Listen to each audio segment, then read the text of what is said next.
This Red Sox Braves series is brought to you by Jeep, the most awarded SUV lineup ever.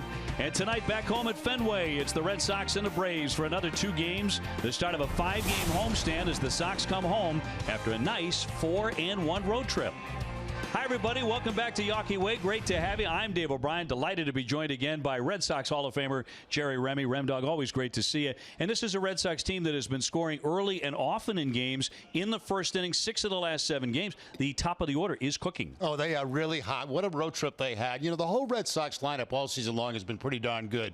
But this last road trip was incredible for the top of the lineup. And look at the table setters. Mookie Betts, Dustin Pedroia, Xander Bogaerts. 346 for Betts. 6 runs scored out of that leadoff spot. Pedroia, 391 average on the trip, and Bogaerts, 389 plus stealing bases, 3 steals, a couple of runs scored. You know, when those guys get on base, it's like move the line. It's everybody down the line seems to pick things up, and that's exactly the way it's been for Boston all season long. I mean, they've offensively have had no problems at all, and those top 3 guys, when they're going like that, you know the Red Sox are going to score a lot of runs. All right, so the Red Sox home for 5 games, 2 here against Atlanta, and then 3 more against the New York Yankees, going for 4 in a row, and the baseball goes to Stephen Wright, trying to give the Sox a 4th straight win. And the first pitch is coming up here on NESN.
America runs on Duncan.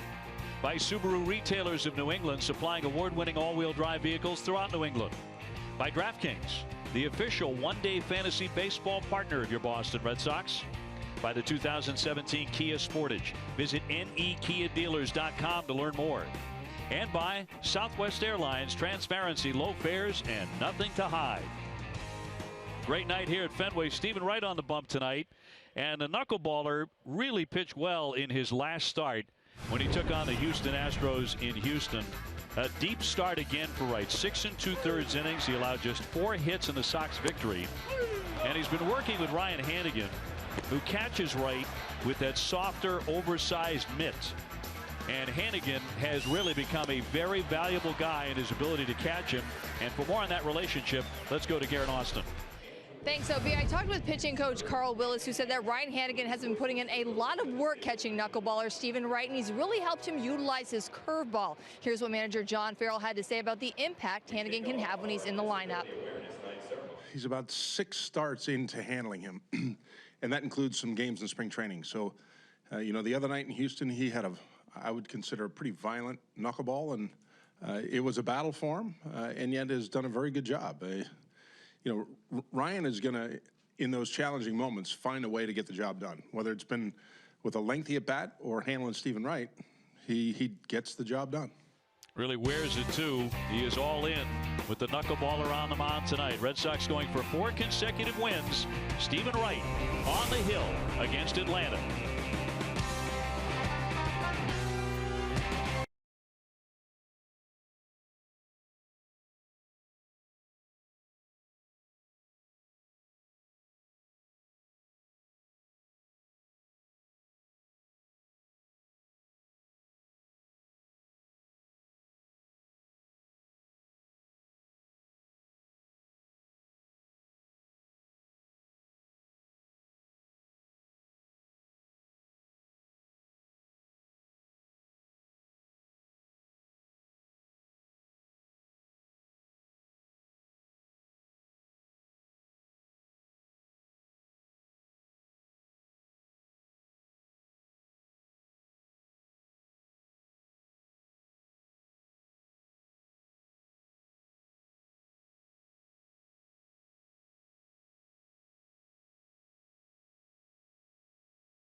Lesson is brought to you by your New England Audi dealers. By T-Mobile. Get Major League coverage. T-Mobile has doubled its 4G LTE in the past year. By buyatoyota.com, Toyota's website for deals. And by Digital Federal Credit Union. See what DCU can save you. Red Sox back home at Fenway. Beautiful night here. It will get chilly. Time for a look at the Braves lineup. It's brought to you by your New England Chevy dealers. Nick Markakis leads it off. He'll be followed by Daniel Castro and Adonis Garcia. Freddie Freeman's their star. He's at first base. Jeff Francoeur in left.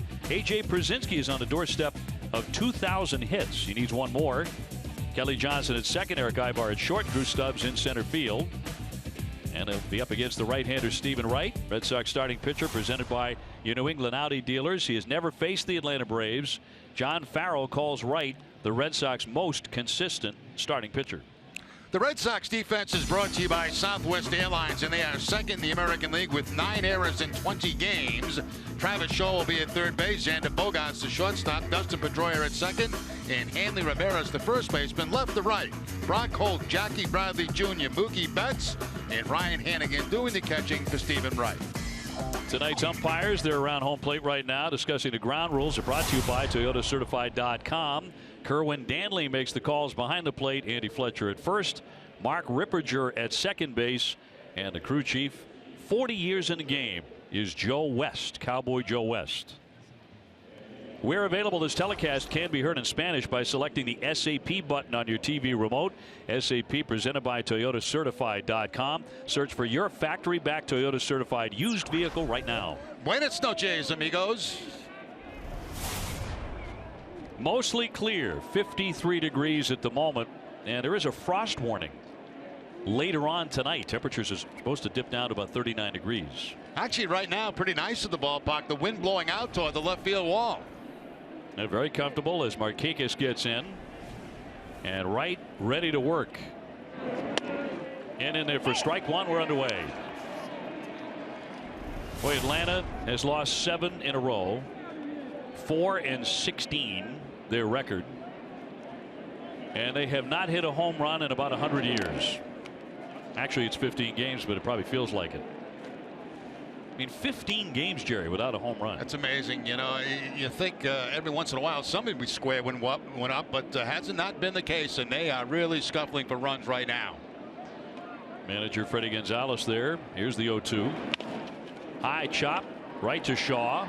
I think the home run ball that he hit yesterday in Atlanta is coming down right about now. I had a chance to see that last night on TV, and I got to tell you, he got a fastball inside, and he said he was looking inside for that pitch, and he drove that ball a long way. What a beautiful swing on an inside fastball. You know, Shaw said they were working him inside, and he was kind of looking for something in there, and he finally got it, and he crushed it. There's a double later on in the ball game for Travis Shaw. Big night for him. And for the Red Sox, 11 runs, a season high. Here's Daniel Castro, who's hitting .273, no homers and 4 runs batted in.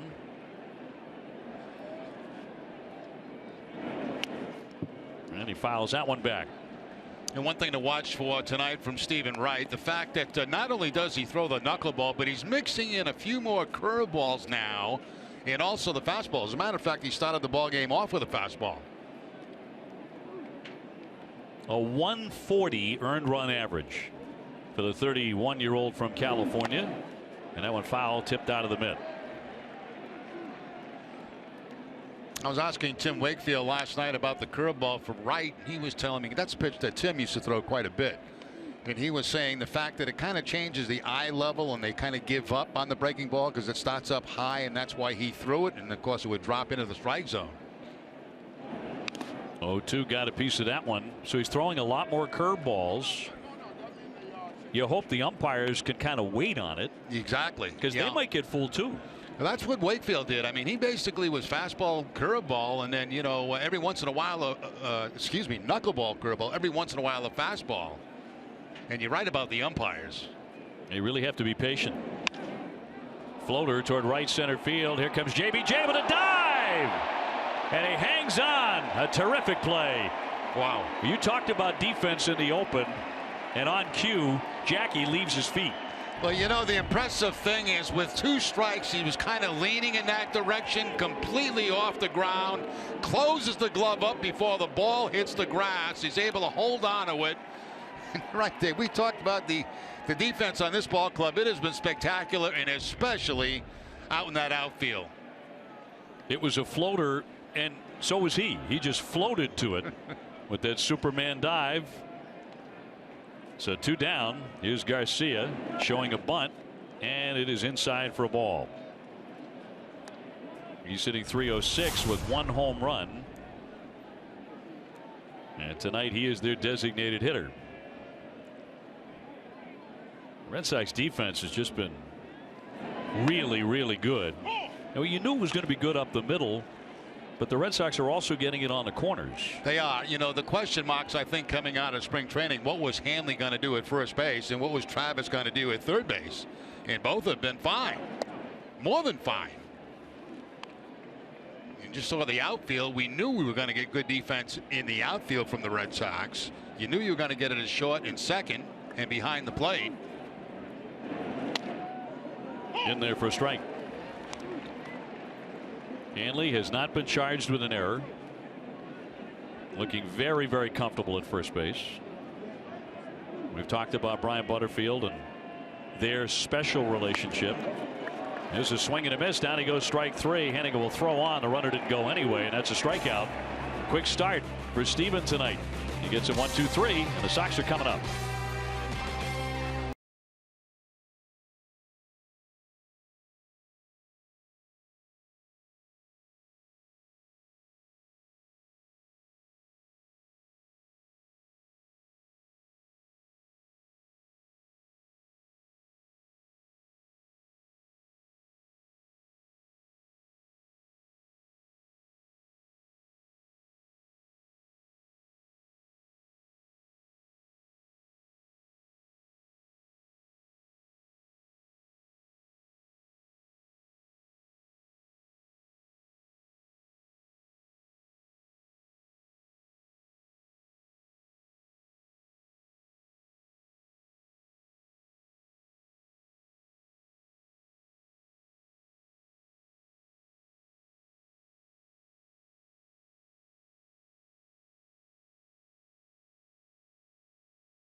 Stephen Wright got a terrific defensive play. Great catch by Jackie Bradley Jr. to get him in order. Now the Red Sox lineup. It's brought to you by buyatoyota.com.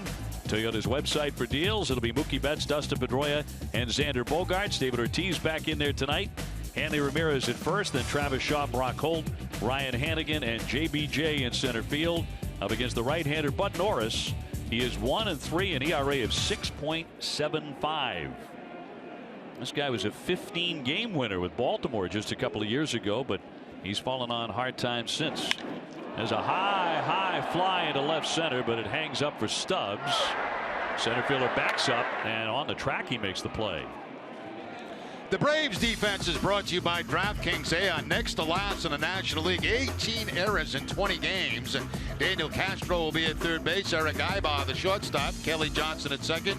Freddie Freeman, the first baseman. Left to right, Jeff Francoeur. Drew Stubbs, who just made that catch. Nick Markakis.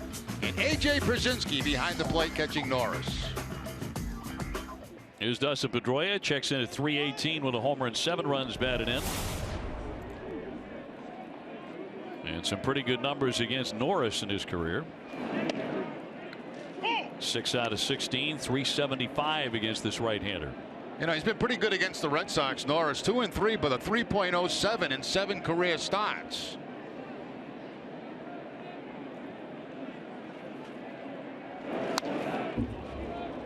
Oh, 2 on Pedroia.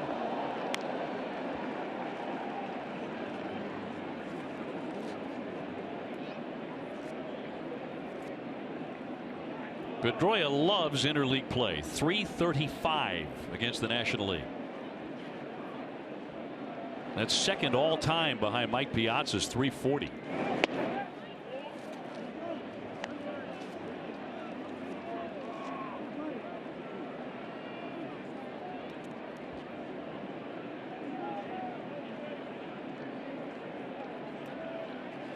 And Norris with a 1-2.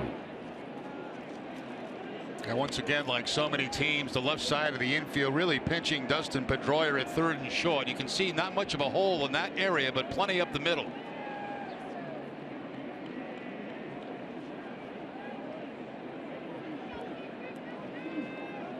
The 2-2 would not chase. He's been a very disciplined hitter. Now look at this, 438 with 2 strikes last week.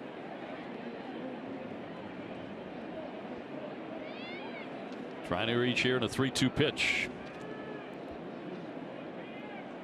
Red Sox have really been getting started right away. There's a base hit up the middle. Time now to see who's been driving the ball, presented by Toyo Tires. The Red Sox offensive numbers in the first inning: a .352 average, a high on base percentage, lots of runs. It's the top run scoring inning for the Red Sox. Toyo Tires, the official tire of the Boston Red Sox. We talked about that wide open gap up the middle. That's exactly where Pedroia goes with the baseball. And I think even if Ibar had been in a normal shortstop position, he's not going to get that ball anyway. So here's Xander Bogaerts, 291 with a homer, now 10 runs batted in. He's hit safely in 6 in a row. And the breaking ball finds the mark for a strike. It's not a light hitting streak either. He's 12 for 25 during it.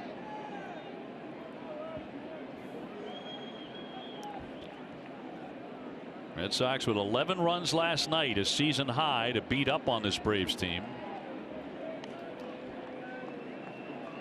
And they get 4 in the first inning.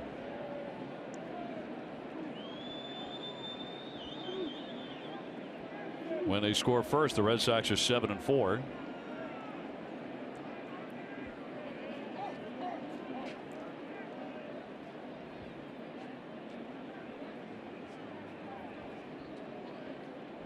Fans, be sure to stop by Plain Ridge Park Casino. Plain Ridge Park Casino is the official sponsor of winning. Just getting started on a crystal clear night. That one loop foul back out of play.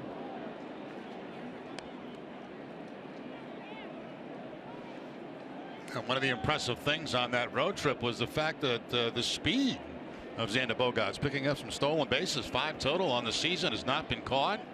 Swinging the bat well. He highlighted in the open the top 3 guys in the lineup, really setting the table.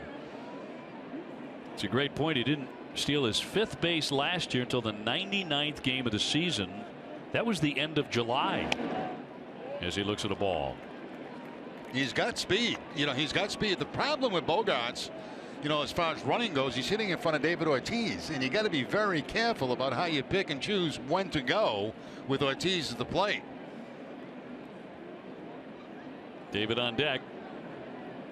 Xander stealing 3rd base last night. Pedroia on at first with 1 down. High bounder. Castro slings it into second 1. They try and turn it, but cannot. He's safe at first base. So Ortiz will come up to bat here with 2 down in the first inning. Just not hit hard enough for a double play. There's the one big bounce, and you see that Castro gets it to his second baseman very quickly, but he has to go to the outfield side, the left field side of the bag. That costs a little time. Instead of coming across the bag, he let the bag there for protection, And then that throw is going to bounce to first base. But even with a perfect pivot at second base, they're not going to get that double play. Bogart just runs too well. Well, David Ortiz only had one pinch hit appearance in the series in Atlanta. So hitting .290 with 3 home runs. Bogart's the runner at first base, scoreless in the first.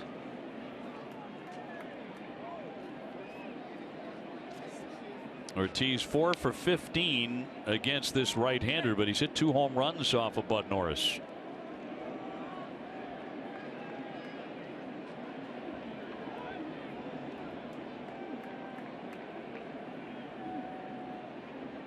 And diving back, Xander Bogaerts.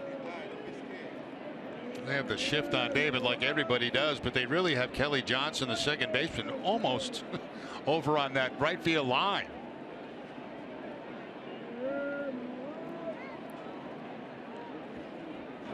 Indicating a bunt, but he takes one low. And of course, as always, and especially with the man at first base, the outfield very, very deep. They don't want to run scoring on a ball in a gap with 2 outs. And you see where Kelly Johnson is, the second baseman. I mean, he's really close to that line, the foul line. Eric Ibach shifted over. The 1-0 runner holding, and a ball. Think about this now. David Ortiz, with his next extra base hit, will tie Ted Williams and Jimmy Fox for 17th place on the all-time list. Remarkable. 1,116 extra base hits. There's a shot down into the corner. He's got it right there. Here comes Xander churning around third. He is going to score on the double, and the Red Sox lead it 1-0.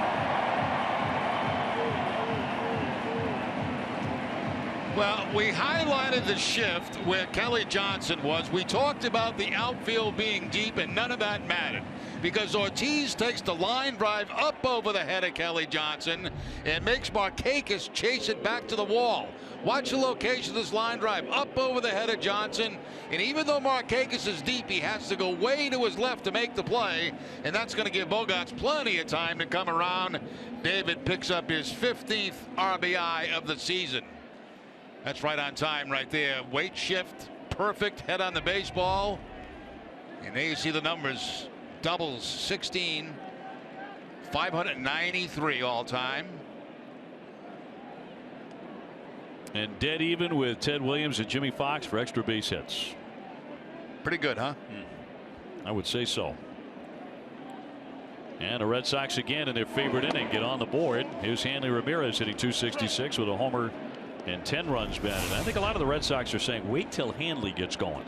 Wait till Hanley starts to swing it as he can. And it might be against this guy tonight because he's 8 for 17 against Norris.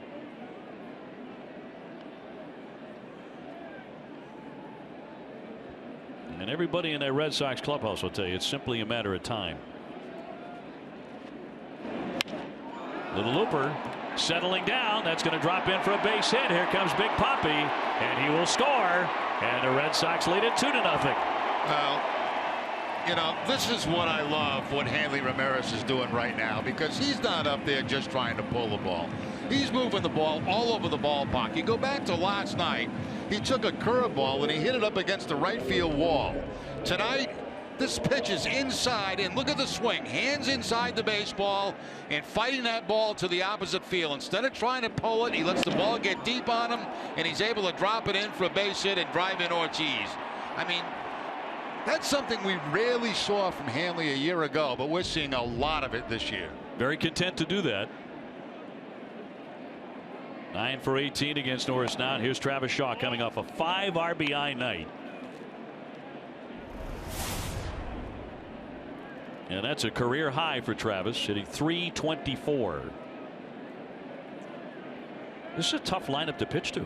It certainly is, top to bottom. Slicer foul. And by the way, Dave, nice job on that trip. 4-1 trip for you. Very, very good. Thank you, sir. Yeah. Good to see you back in the booth, though. Good to be here. We missed you. 4-1 has a nice ring to it. Yes, it does. You have the feeling like the team's going to get on a little bit of a roll now. I think you're right, and I think the Red Sox are talking about that too. With all these home games coming up, the next 27, 18 are at Fenway Park. So I think really, Jerry, for the opportunity to get on a roll, a sustained roll, the Red Sox can be in first place tonight if Baltimore gets beat and they win. Anytime you go on a road trip and you play the way the Red Sox did on this trip, you've got to feel good when you come back home. And this could be a very good homestand for the Sox. There goes Hanley. Pitch high. Here's the throw, and it will not be in time. Another Red Sox stolen base.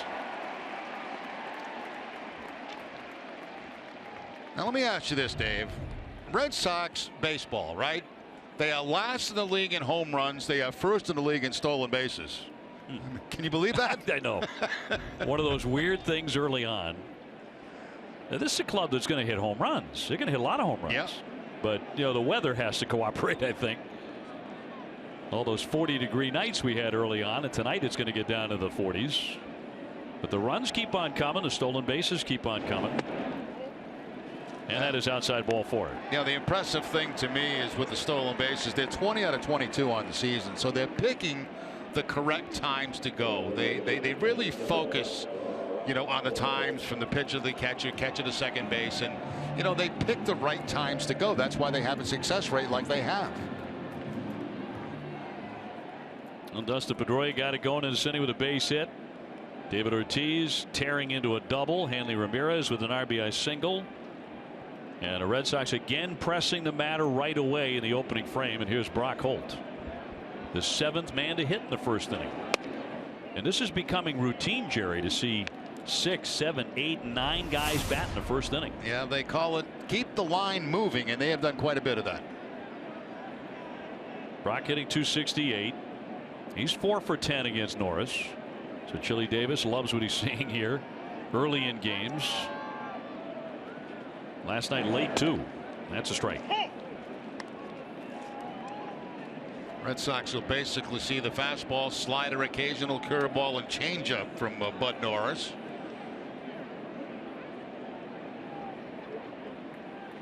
He was 3-11 between the Orioles and San Diego last year. 2 men aboard, 2 down. That trimmed the corner.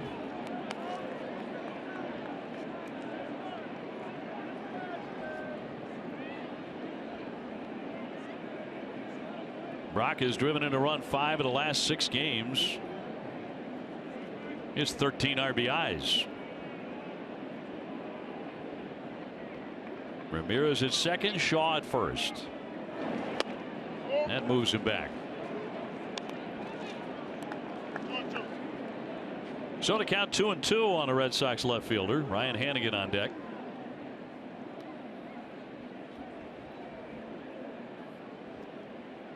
Some early run support for Stephen Wright. 2-2. Broken bat dribbler. Freeman to the pitcher and got him to retire the side. But the Red Sox once again get on that scoreboard 2-0 after 1.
Southwest Airlines. Transparency, low fares, and nothing to hide.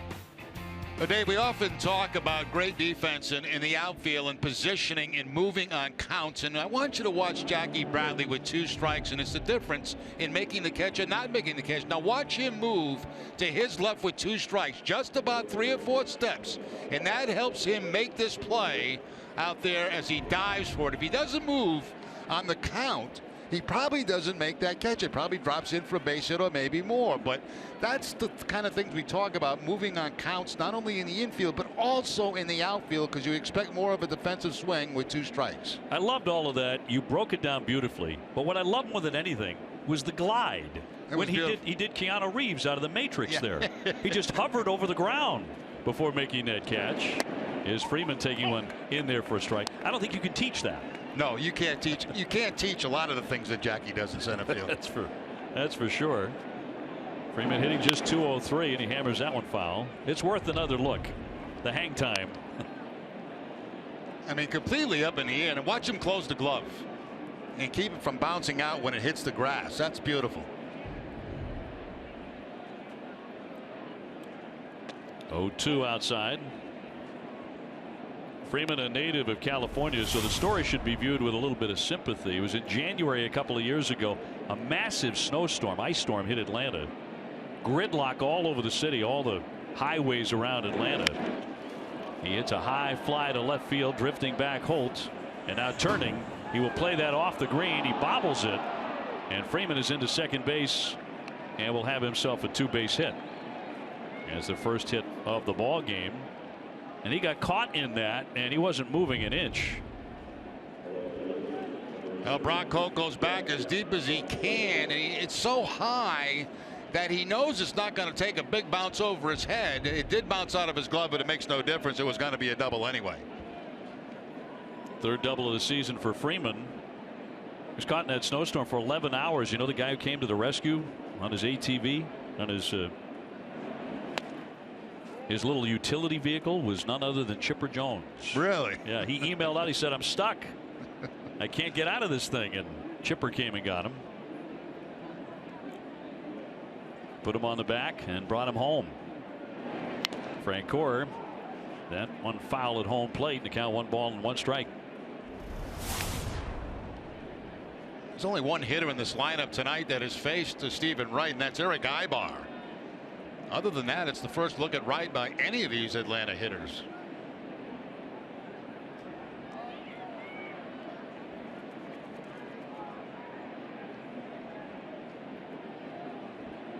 Francoeur, one of the few hitters who is making regular contact. He's hitting .324 and another foul. Although he has yet to hit a home run. Red Sox up 2-0 here in the 2nd inning.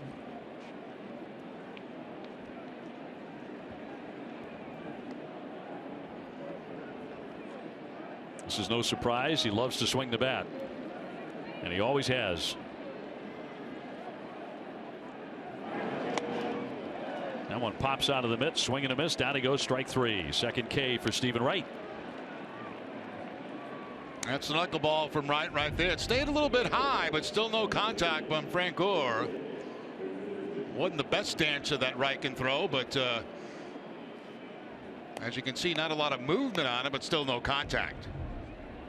These cold hard facts are brought to you by Clean Crisp Coors Light. Entering tonight, Sox pitchers had 210 strikeouts. That's the most by any major league team in the first 20 games of a season since 1900. A strike on A.J. Pierzynski. Red Sox piling up the K's. 14 out of Mr. Price last night to tie his career high.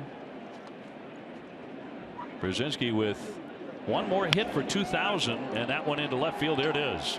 That'll drop down. Freeman on to third will stop. That's a base hit for A.J. Pierzynski. That'll put runners at first and third. And they're going to ask for the baseball to toss it back inside their dugout. That'll wind up in his locker. 2,000 hits. That's quite a milestone for A.J. Pierzynski. 2,000 hits at the major league level. Slices it to the opposite field, and Because Holt is so shallow, they have to hold the runner at third base. Inside out swing from Przinsky, and he knows he's got number 2,000 as soon as he makes contact there. That's a rare feat for anybody, but especially for a big league catcher, as Kelly Johnson cuts and misses. What a play there by Hannigan. That ball really took off from Stephen Wright, and Hannigan just saved a run. Reaching across his body. This ball almost by him.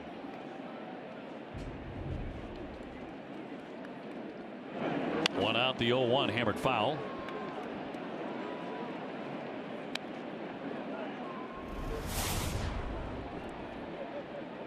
Kelly Johnson returning to the Braves, his third stint with this team. Originally drafted by Atlanta back in 2000.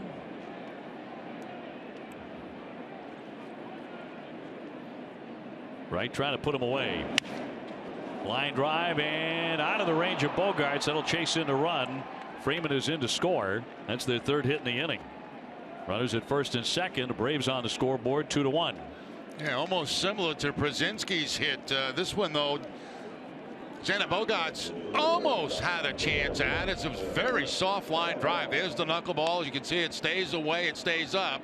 And right off the label of the bat, just kind of pushed the ball out over the head of Bogaerts.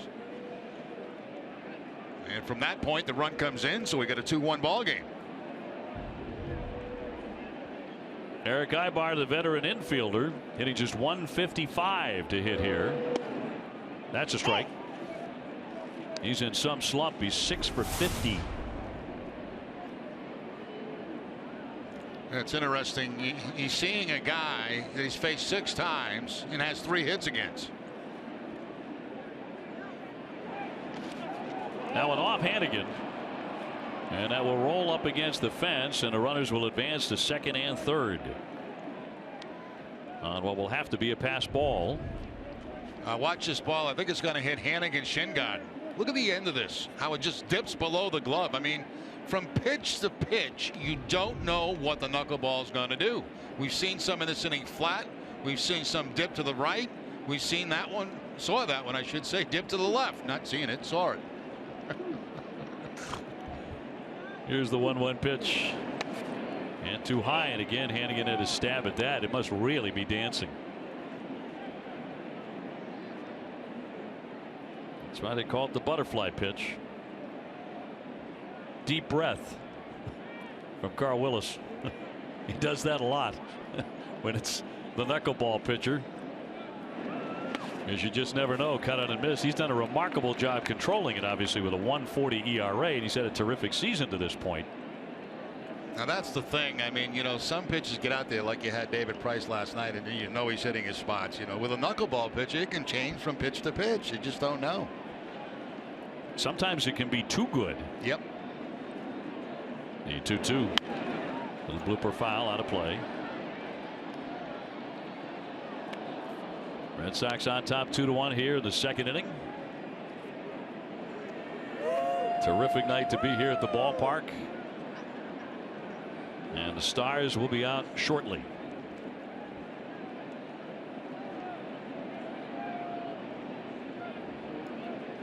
Two men in scoring position. Here's the 2-2. Now full count on Ibar. That actually wasn't a bad pitch. What happened is it really dipped after it got to the front of the strike zone, and the way Hannigan had to try to catch it. Now watch where this pitch goes across the strike zone. I mean, that's not too far from being a strike. Payoff pitch. Waved at and missed. Down he goes. Big K for Stephen Wright there. That'll be his third. And Wright staying with the knuckleball, got himself another good one. The bottom will fall out of this. You can see right at the last minute, started about belt high, as you can see, but watch the late movement on it. Just dropped below the bat. Ibar thought he had that one lined up, but that late drop brought on the strikeout. Lexus making a pledge to strikeout hunger. For every strikeout by a Sox pitcher, Lexus will donate $50 to the Greater Boston Food Bank. Wright trying to hang on to his slender lead. Drew Stubbs here, 267 with 1 homer and 3 runs batted in.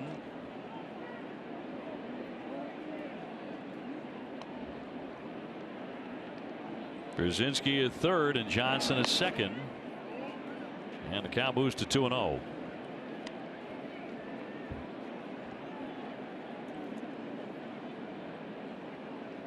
The Orioles are playing Tampa Bay tonight.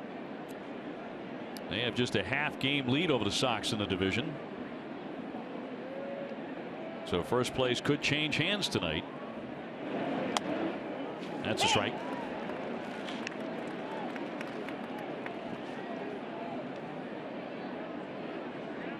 Markakis on deck.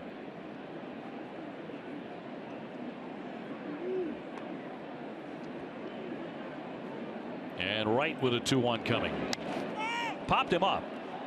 Into shallow right. Hanley's there. Pedroia's there. And Petey puts it away to retire the side. So Wright buckles down. 2 men left. 2-1. The Sox.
Two slices of pizza and a large fountain or frozen beverage for less than $3. Take a break from drive-through routines and the endless lines with lunch for under $3 at Cumberland Farms. Jerry Remy, Dave O'Brien with you. Garen Austin as well. Red Sox back home for 5. And the first series against the Yankees looming on Friday. Yankees in the basement at 8-11. Ryan Hanigan to lead things off here against Bud Norris. Then Jackie Bradley made a magnificent diving catch in the first inning, to be followed by Mookie Betts. Hanigan hitting right at 200. But I think on that road trip when the Red Sox went 4-1, he had the best at bat of anybody. That 13 pitch at bat on Sunday night to load the bases. Terrific at bat. It was in the 12th inning. Came around to score a run as well. And he floats that one foul back out of play. Now, the way this is working out for both Vasquez and Hanigan is pretty good, you know, because Hanigan's catching a couple of guys. He's getting at least 2 starts every 5 starters. Vasquez getting the rest, and both are getting their good share of playing time. And still, it gives Vasquez a chance to rest up a little bit, you know, with that arm as it continues to get stronger. Line drive and out of the range of Ibar, and a base hit. So a good start for Hanigan and the Red Sox here in the second inning. Let's go down to Garen Austin for an injury update. Garen? Hey, thanks, OB. There were a few familiar faces in the clubhouse today. Carson Smith and Pablo Sandoval. Both players were in good spirits and very happy to be back with the team. Smith said that he'll be here for 2 days before heading out to do back-to-back games on Friday and Saturday with Portland. And Pablo Sandoval said that he's feeling much better. The inflammation has gone down and he's been icing, and that he hopes to meet with Dr. Andrews on Monday and get the results of that test. And guys, Farrell also had an update on Joe Kelly. He said he's making progress. He's throwing out to 120 feet, but they still don't have a date on when he'll be back on the mound. Garrett, thank you very much. Jackie Bradley here, 235 with one home run. The Red Sox fans don't yet know what they've been missing out on with Carson Smith. He's going to be a big boost for the bullpen. When you see him throw, he throws that heavy sinker. Hard breaking ball, good velocity. Into the dirt, that clangs away. That'll advance the runner. Hannigan quickly into second base on the wild pitch. You're right, a lot of swings and misses from Carson Smith as well. Yeah, you know, first of all, we take a look at this ball in the dirt, and it bounces right off the shin guard and to the third base side. That's the changeup right there. And right off the right shin guard of Brzezinski, so that moves Hannigan very quickly in a scoring position. So another RBI opportunity. Jackie trying to pick up his 9th RBI. A twisting high foul down the line. And we're talking about Carson Smith, and you know, we saw him in spring training, and of course last year with Seattle, and a guy that throws a heavy baseball, you know, heavy sinker, and you don't make solid contact on him, it hurts.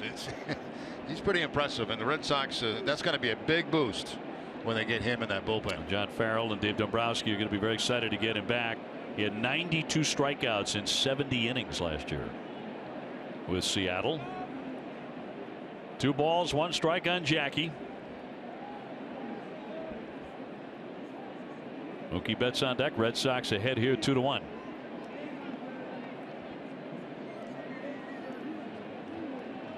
Red Sox trying to make it 4 consecutive wins here this evening.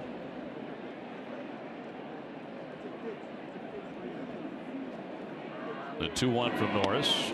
Try to hold up. They do appeal, and no swing, says Joe West.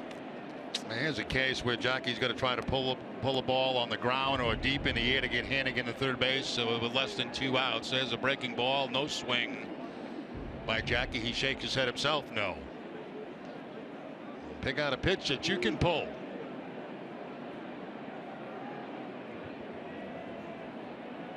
Here comes the 3-1.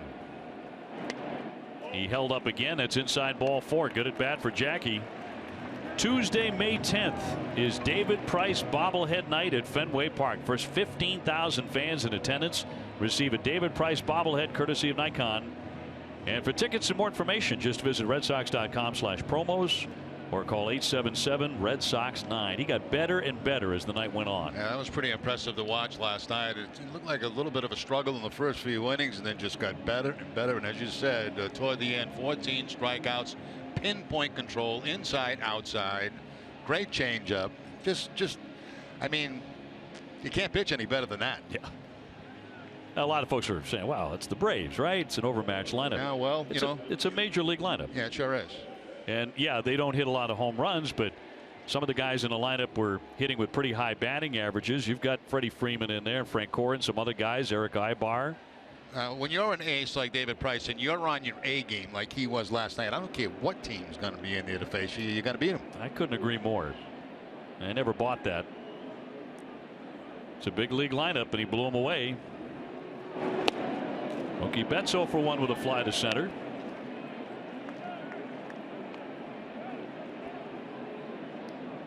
Mookie riding a 7-game hitting streak. As runners at first and second and nobody out.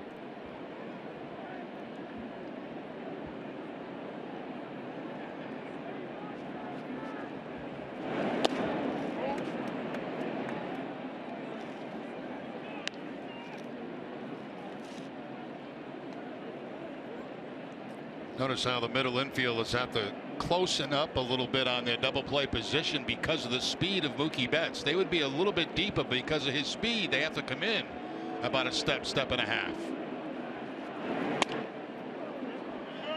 They appeal, and that's a swing and a miss according to Andy Fletcher. He could not hold it.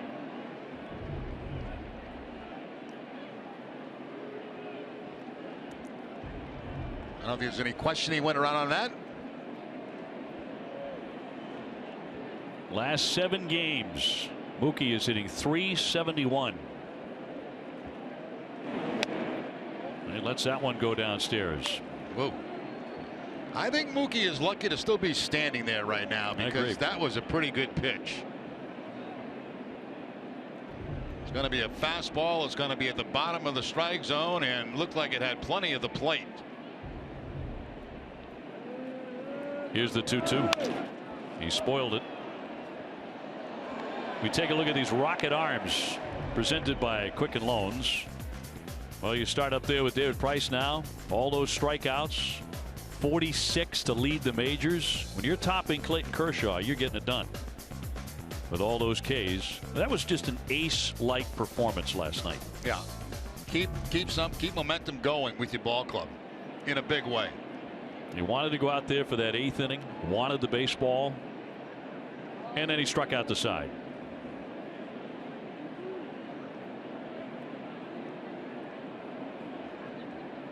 Hannigan at second base, Bradley at first base. Red Sox ahead 2-1. Nobody out.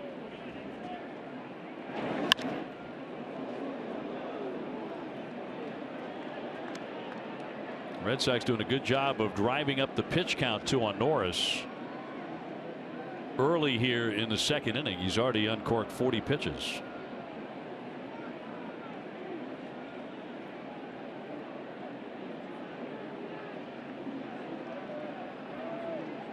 Young fan gets a baseball. Yeah, she was supposed to get it originally. She dropped it, got it back. Now that's a gentleman, huh? We might have had him thrown out if he'd have kept it. We may have intervened. Love the smiles. Now 3-2, quite an at bat here for Mookie. Somewhat fortunate. Here's the 3-2 and a little poke that'll drift into right, down for a base hit. Hannigan to third, and the bases are going to be loaded. Well, Mookie got a second chance in that at bat. There's no question about it. There was a pitch previous that looked like strike 3, and then he takes an outside fastball with 2 strikes and just lines it to the opposite field for the base hit. Look at this pitch. I mean, this pitch is about 2 or 3 inches off the outside edge, and he's able to cover the plate, get the barrel of the bat on it, and drop it into right field for the hit. Hannigan, you can see peeking over his shoulder. He wants to make sure that ball's going to drop in, and with nobody out, you do not want to be thrown out at home. So the Red Sox have the bases loaded. Supposed to be in. Oh, that's the pitch that I thought they had him struck out on at the bottom of the strike zone. Was not called, and Mookie ends up with a base hit. So they are all loaded up for Dustin Pedroia with nobody out here in the 2nd inning, and he'll take ball 1. They get John Gant up in their bullpen, so real early. Remember now, Norris did come into the game with an ERA near 7. He's just started some short tossing there. So it's Hannigan at third, Bradley at second, Betts at first base. Shows you how Mookie's going. That was not even close to being a strike. No. He gets a base hit to run his hitting streak to 8 straight. Shot to right, slicing toward the pesky pole, down the line, and it is going to be out of here. That's off the pole, and it is a grand slam.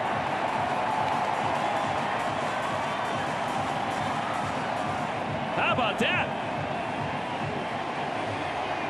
You know who's smiling broadly? Clay Buchholz is smiling broadly because he got burned on a couple down that line. Nice to see a little get back there. Yeah, I wonder if that's ever happened before to Dustin Pedroia. I mean, you know, usually we see him pulling the ball or going up the middle. This season, more and more, he's going to the opposite field, and I'd be curious. I doubt that he's ever hit that foul pole before. Red Sox on top 6-1. And look at all the smiles.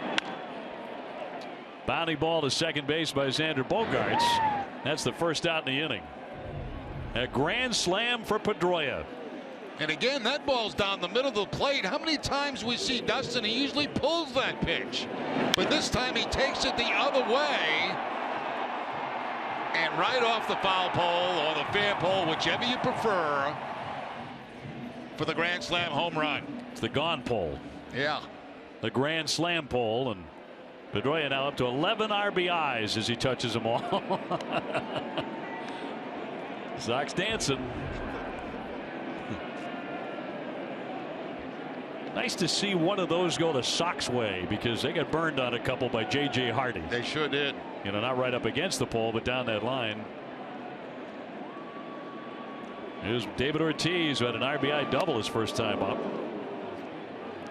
Speedway proud to be New England's first choice for value and convenience. For every Red Sox home run this season, Speedway donates $500 to the Boston Children's Hospital. Stop by a Speedway store near you and pick up your Speedway rewards card to start earning points today. You know, the impressive thing for me about that Pedroia home run is the fact that that ball was right down the middle of the plate. And, you know, we know Dustin, and most of the time he pulls that pitch.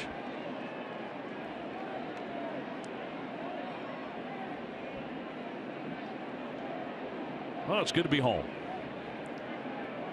As Dustin Pedroia will tell you, his second home run of the season. It's the second Grand Slam Norris has given up in 2 games. He gave one up last time against the Mets, Curtis Granderson. Grand Slam number 3 for Dustin Pedroia. And 6-1 Sox.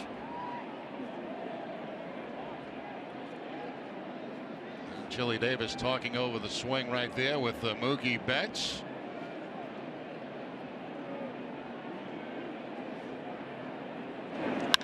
There's a shot, high and deep, twisting toward the wall. David heading for second. He wants another double, and he's got one.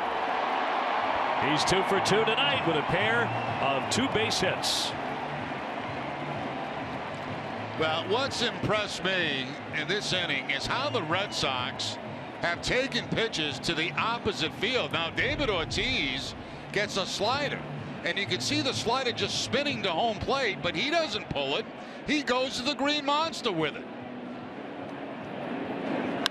I mean, we've seen Betts go the other way. We saw Pedroia go the other way, and now Ortiz goes the other way and gets in a scoring position. That's going to be it for Bud Norris. Yes, he will go the way of the showers. This call to the bullpen brought to you by Kia, as the Red Sox knocked the starter out very quickly here in the second inning. More in a moment.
Short night for Bud Norris. His pitching line brought to you by your Eastern Lexus dealers. Red Sox hammering him for 6 runs and a grand slam up against the pesky pole by Dustin Pedroia. This call to the bullpen brought to you by Kia. They'll bring on John Gant, the 6'3" right-hander from Savannah, Georgia. He's a rookie. Pitched at 3 levels last year. He's one of their top 20 prospects. But so far a high ERA in just 3 innings of work.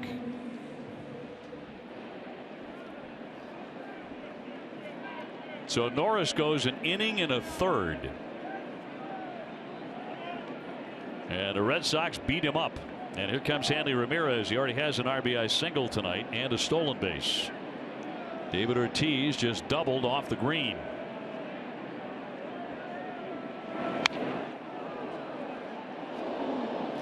You know, one thing that Hanley's been very consistent with this season, and we kind of highlighted it earlier in the year, his swing, his setup to his swing, where he's got that bat on his shoulder, quite different from a year ago.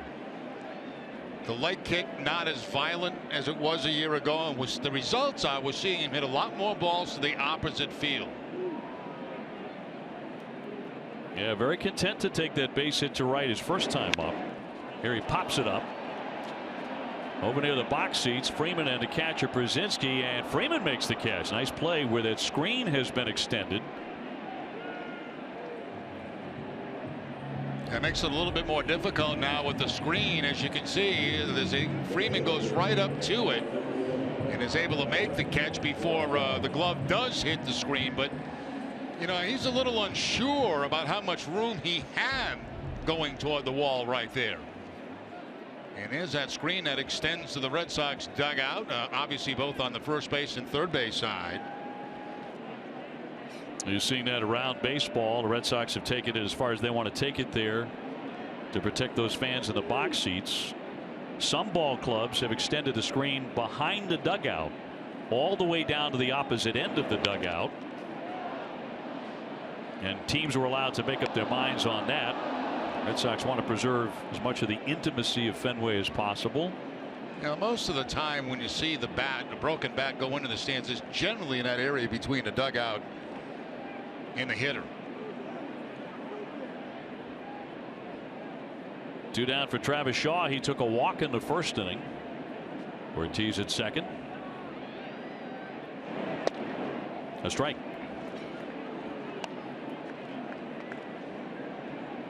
Red Sox with early scoring again, leading it 6-1.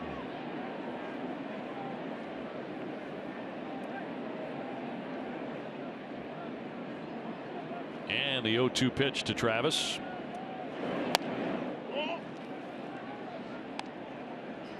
That's where Brzezinski wanted it. They wanted it to go up and in with the fastballs, exactly where Gant got that pitch, and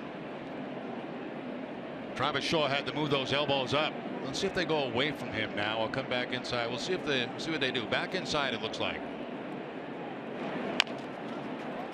Chopper to third base, but a foul ball. That one kicked.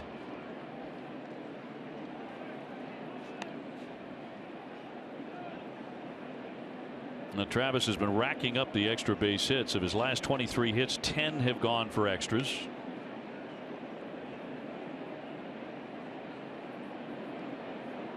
And he has started every single game for the Red Sox.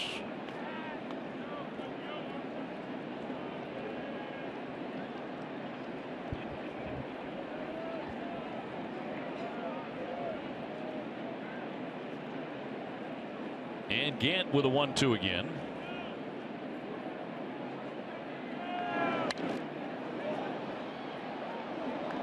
After 2 pitches inside, they try that changeup away, and a good job fouling that off by Travis Shaw. That was a very good pitch by Gant. That's frustrating for a pitcher. You make a good quality pitch like that, and Shaw's able to foul it off.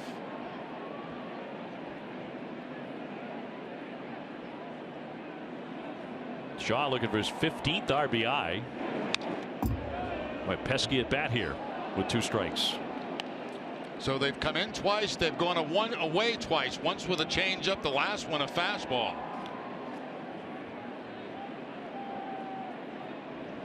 Previous to this was a changeup. Now they try the fastball on the outside plate. A little bit of a late swing, but still fouling it off is Travis Shaw.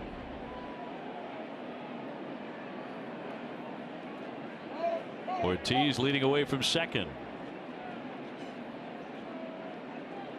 6 runs on 7 hits already for the Red Sox. At home for 5 in a row before going on the road again, with the Yankees in for the weekend.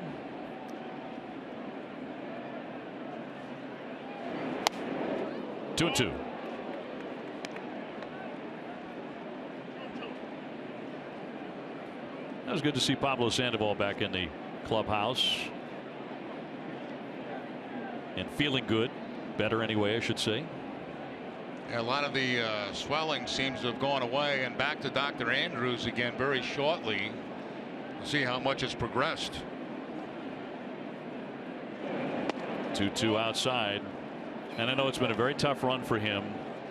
A lot of things have happened he didn't want to have happen, but he's a very upbeat personality. John Farrell was saying, you know, of all that's going on, he's taken everything very well. He's been a very good teammate. So under very difficult situation, he's remained pretty positive. The 3-2 to Shaw. Spoiled again. What an at bat by Shaw. He's fouled off all kind of pitches. Fastballs away, changeups away, fastballs in. Now, the next pitch will be the 10th of this at bat. I mean, he just may get another changeup. We'll see.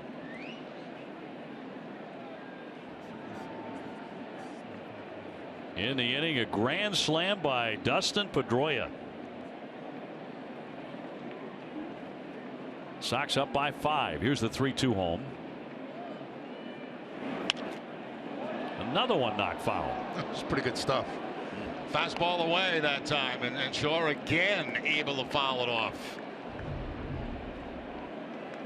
That's just total plate coverage right here. Inside he's fouled them off. Outside he's fouled them off. Both fastballs and changeups away. Making a run at Ryan Hannigan's 13 pitch at bat in Houston.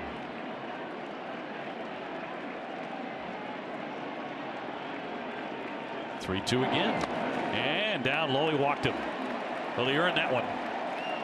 Yeah, that was one heck of an at bat right there. Finally, they decided on a changeup. He can't throw it for strike, and Shaw draws the walk. Sox fans looking for the best seats to the biggest games? Check out the official Red Sox ticket resale marketplace at RedSoxReplay.com. It is the best place for season ticket holders to sell their tickets when they can't make it to the game. So Travis Shaw aboard with his second walk, and now comes Brock Holt. He bats for the second time. He's 0 for 1, but he's the 9th man to hit here in the second inning for Boston. And it's strike one.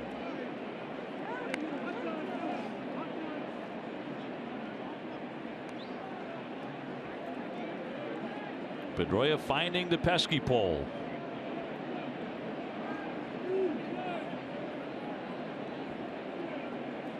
And his third career grand slam. Here's the 0-1 pitch. Off the fist foul, and 0-2. Brock has reached base in every game he's played in.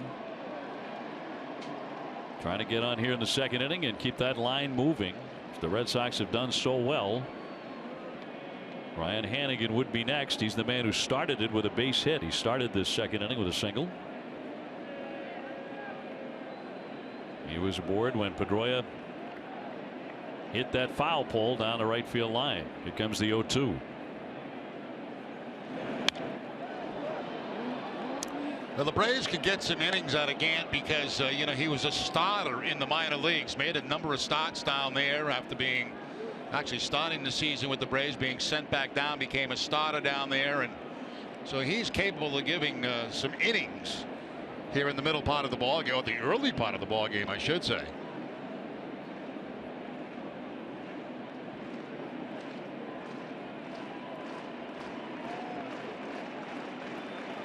Oh, 2. 1 ball and 2 strikes. 2 men aboard. And basically what we've seen so far from him is a 2-pitch pitcher, fastball changeup.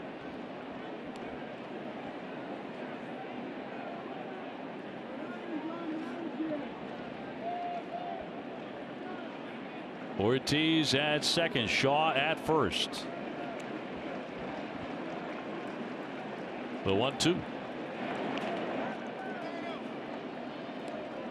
That was the changeup down into the dirt. Good job by Brzezinski blocking that. Of course, you know, we mentioned many times that actually this is kind of a split, it looks like that time. So both the split and the changeup. But you expect those type of pitches down low, and many times catchers are able to block them because they expect those pitches in the dirt.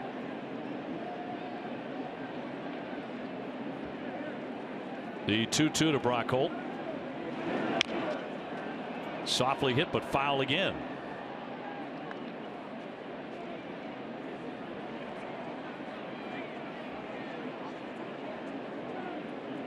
We've talked about this before, the depth of the Red Sox lineup, and how up and down you're going to get good at bats consistently at various parts of the lineup, 1 through 9.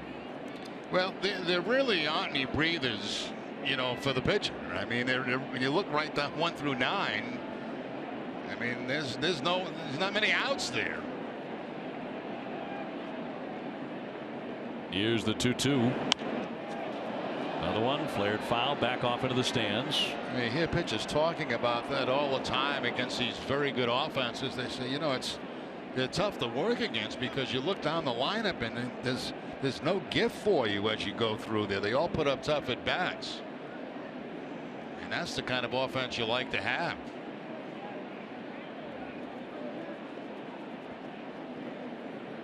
Red Sox 6, Atlanta 1. And we're still in the second inning. And a 2-2 to Brock Holt.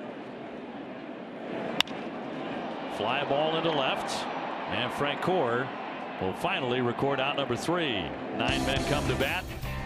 Dustin Pedroia with a grand slam down the line. And the Sox lead it 6-1.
Well, did you know NESN is on Instagram? Be sure to follow us and keep up with all things Red Sox. Visit Instagram.com/NESN and follow right now.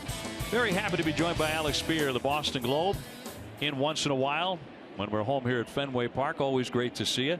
How about the home run by Pedroia?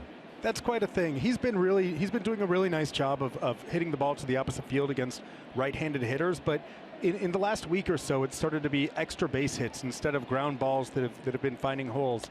So for the first time this year, I feel like he's in a rhythm where he is kind of being that slugging, offensively oriented second baseman who's able to add that extra element to the lineup. It's been pretty impressive. And going to right field with a fair number of hits. Jerry and I have talked about it, and perhaps you agree. His hands haven't been right, for a couple of years. Now they are, and those hits to right, the power you're talking about seems to be indicative. It is. He is driving the ball. You saw it even on opening day. He drove a ball right to the fence in right center field. that isn't the hitter he came up as. He used to hit everything, just kind of tomahawk those pitches that were neck high down the left field line. No one goes inside against him anymore. Everyone's away, away, away. And he's done such an impressive job of adapting his approach in his career in order to be able to attack and still remain a well above average offensive second baseman, even as the league has shifted its approach against him.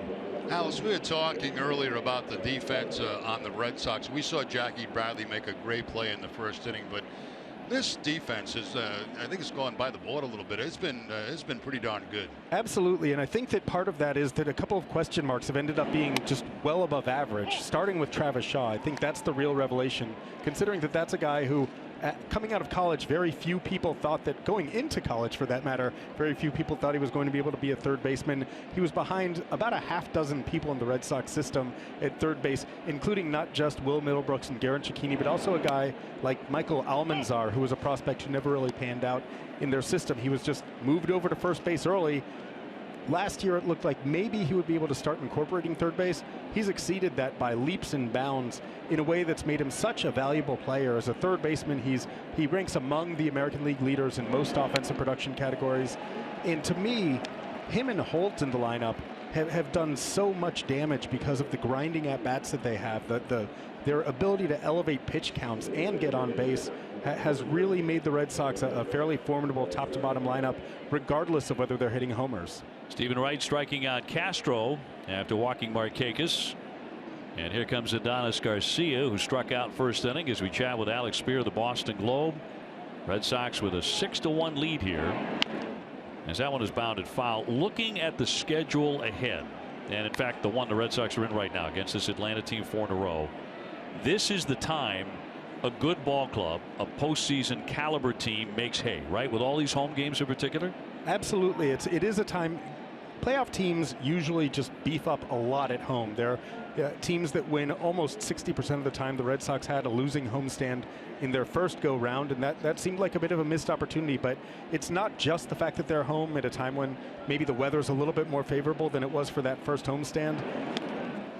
It's also the fact that no advance by the runner. It's also the fact that they seem to be catching team after team at exactly the right time. The Astros, they got them at a time when they're down and really haven't clicked to start the year. They've gotten the Braves when they're the worst team in Major League Baseball right now. The Yankees are sitting at the bottom of the division, and they'll have them for a couple series over the next 10 days. So there's a lot working in the Red Sox favor, where it does give them an opportunity to kind of establish their level. Yeah, really get a foothold. And as we know, it's an American League East that is pretty wide open. So take the opportunities as they come up.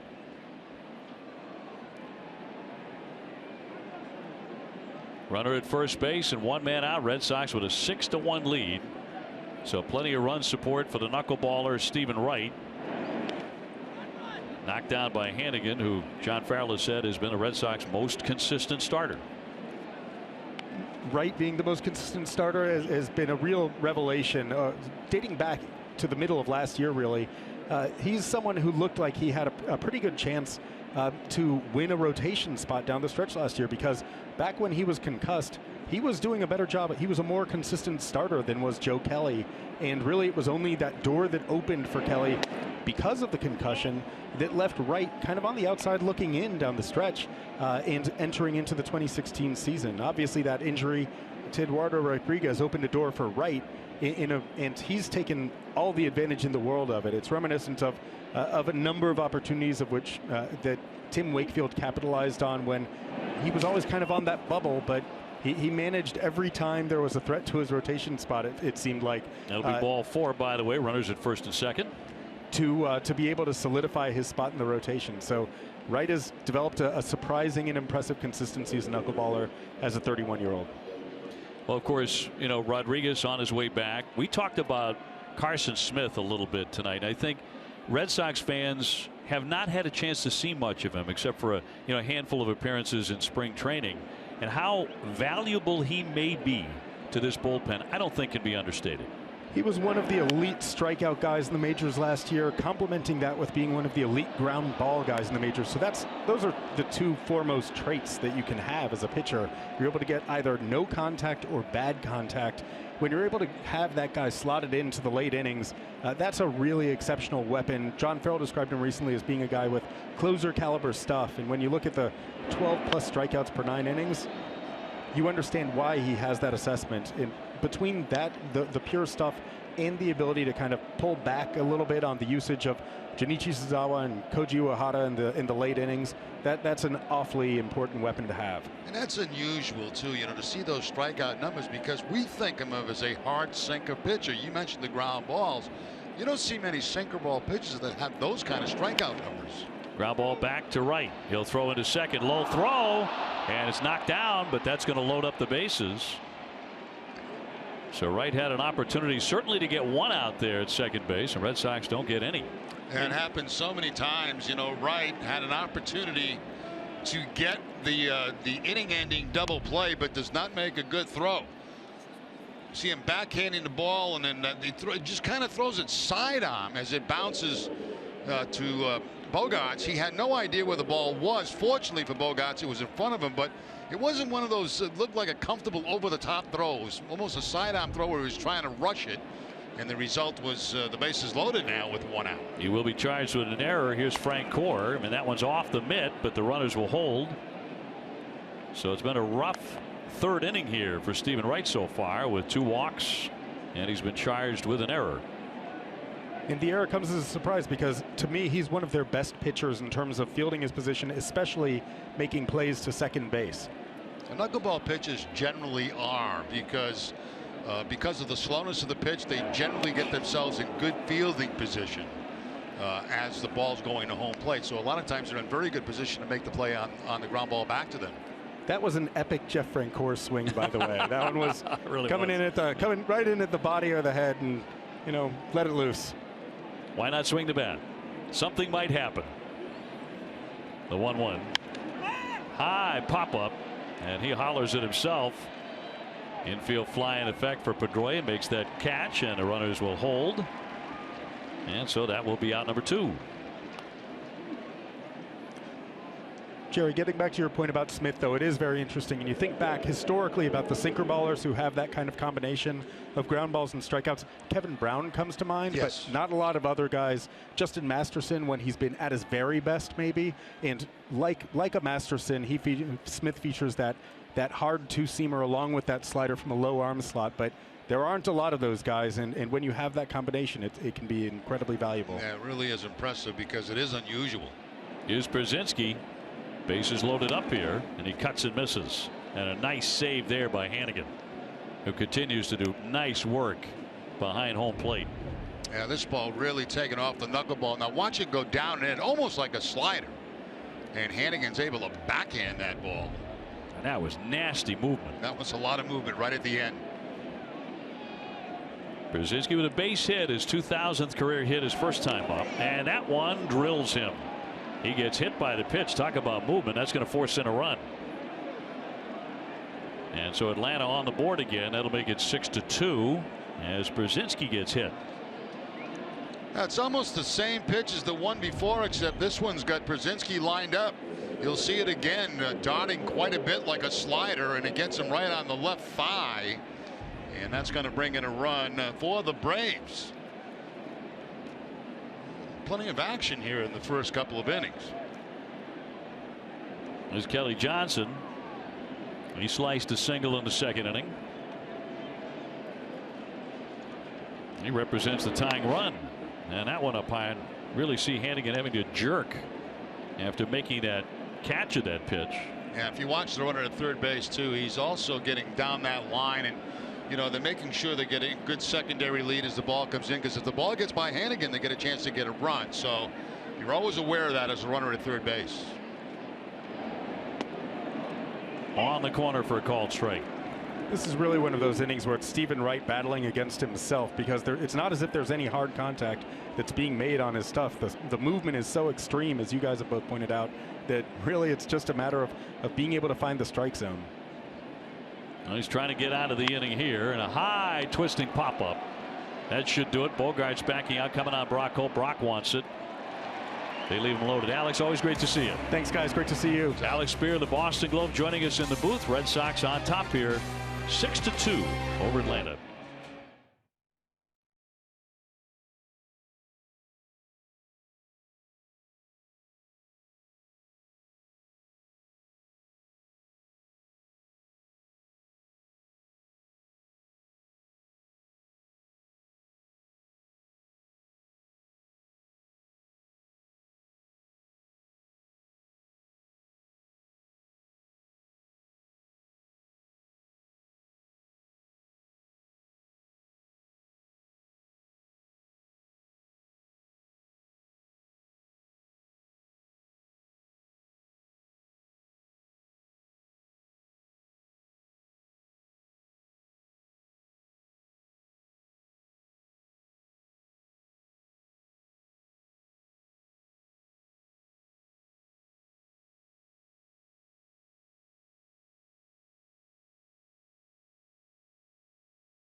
If the Red Sox win, Plain Ridge Park Casino donates $777 to the Relay for Life of Greater Attleboro, and in great shape right now. Still early, but on top 6-2. And that butterfly is really dancing all over the place for Stephen Wright. I don't know if they're talking about knuckleballs, Kimbrel and Wright. I doubt it. Well, I'm sure Kimbrel is listening to about the knuckleball, but not thinking about throwing it. No. Ryan Hannigan 1 for 1 with a base hit underway here in the bottom of the third inning. Sox got 2 in the first and 4 in the second on the grand slam by Dustin Pedroia off the pesky pole. Jackie Bradley on deck, and then Mookie Betts. An unusual windup Gant has. We saw him out of the stretch last inning. Watch this windup. It goes up, comes back down, back up again, and here we go.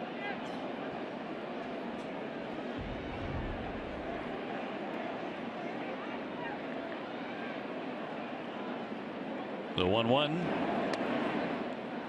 Breaking ball in there for a strike. Sharp curveball. And yes, that is all legal.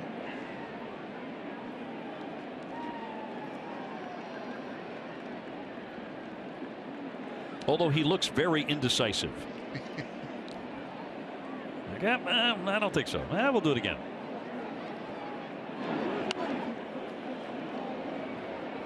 Well, I'll tell you, if he drops trips on us with that leg kick, now we really got a story, because he's doubling up on it. If he triples up, I wouldn't know what to do as a hitter. Jerry, it could go on all night. I know, you could just keep going.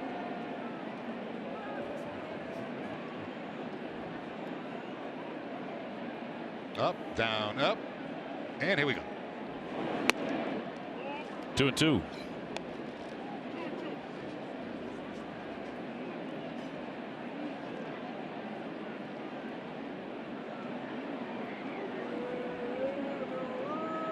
And again, looking to reach to lead off the inning, and he takes one inside.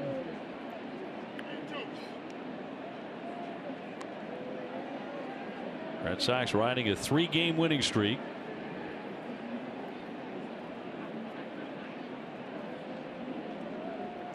The Orioles leading the division. They've lost 3 in a row. 3-2. Ground ball routinely hit to the third baseman Castro. You know, DraftKings is the official one-day fantasy baseball partner of the Boston Red Sox. Experience the thrill of playing on DraftKings right now. Play free daily using the promo code NESSON at DraftKings.com.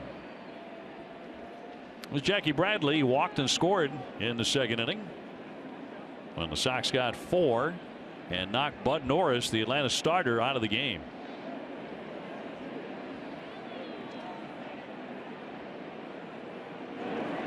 Clay Buchholz on the bump here tomorrow night in the last game against the Braves. Julius Chassin, a right-hander, will be his opponent. And the Yankees are here Friday, Saturday, and Sunday. All night games. And it'll be Henry Owens, Rick Porcello, and David Price.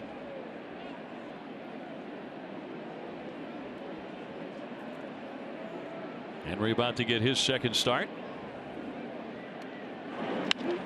Hammered foul. I was seeing more and more infielders. You look at the numbers for Owens on Sunday against the Astros, 3 1/3. Like to improve on that, and especially the 4 walks in that game. That has been his issue, both at the minor league level and his first start with the Red Sox. Swing and a miss on a slow curveball. Now goes Jackie Bradley, and there are 2 away for the Red Sox here in the third. Yeah, now we're seeing Gant mix in a third pitch, and that's the breaking ball. His basically fastball changeup when he came in last inning, but now he's mixed in the curveball, and that's how he gets Bradley. Mookie Betts is 1 for 2. He had a base hit in his last at bat, and that ran his hitting streak to 8 in a row. Red Sox leading 6-2 over Atlanta.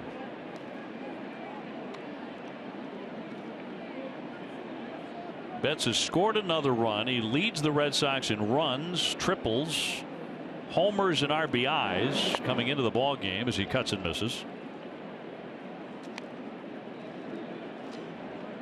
As before tonight, David Ortiz has now resumed the team lead in RBIs. Poppy with 2 doubles, and Dustin Pedroia now at 11 RBIs with his grand slam, a fly to right, and Markakis.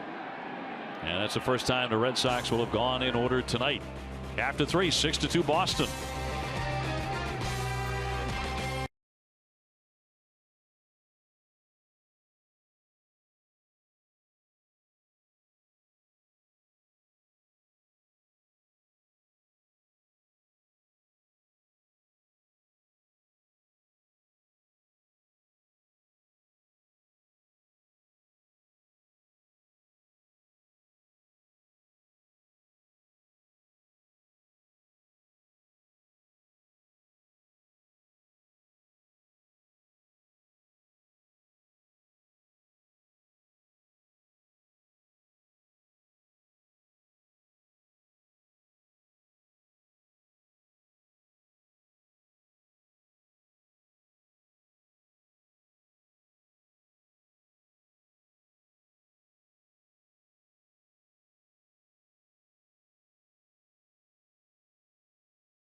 Friday at 5:30. Don't miss Friday Night Fenway presented by Budweiser. John Farrell will be joining TC on the field for an exclusive interview.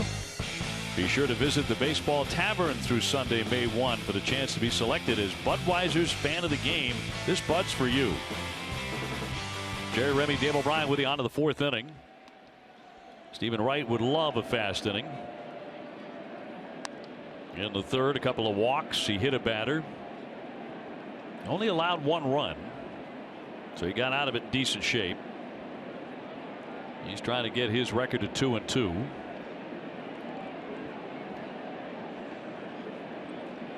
Ibar struck out first time up, and there's a strike.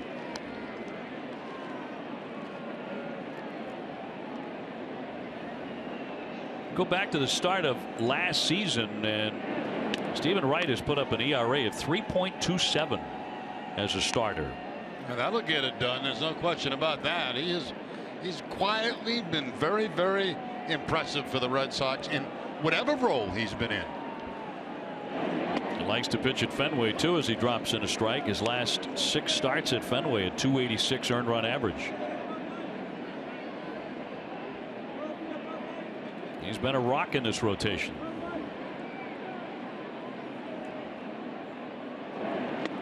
Two, a swing and a miss. It rolls away from Hannigan.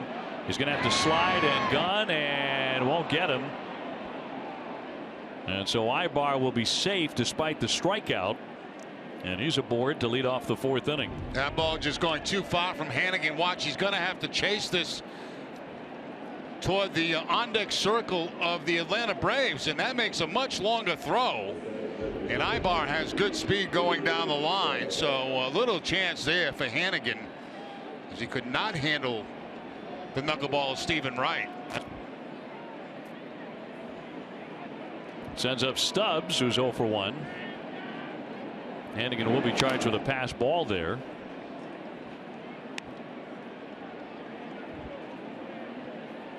A full night's work for Ryan Hannigan.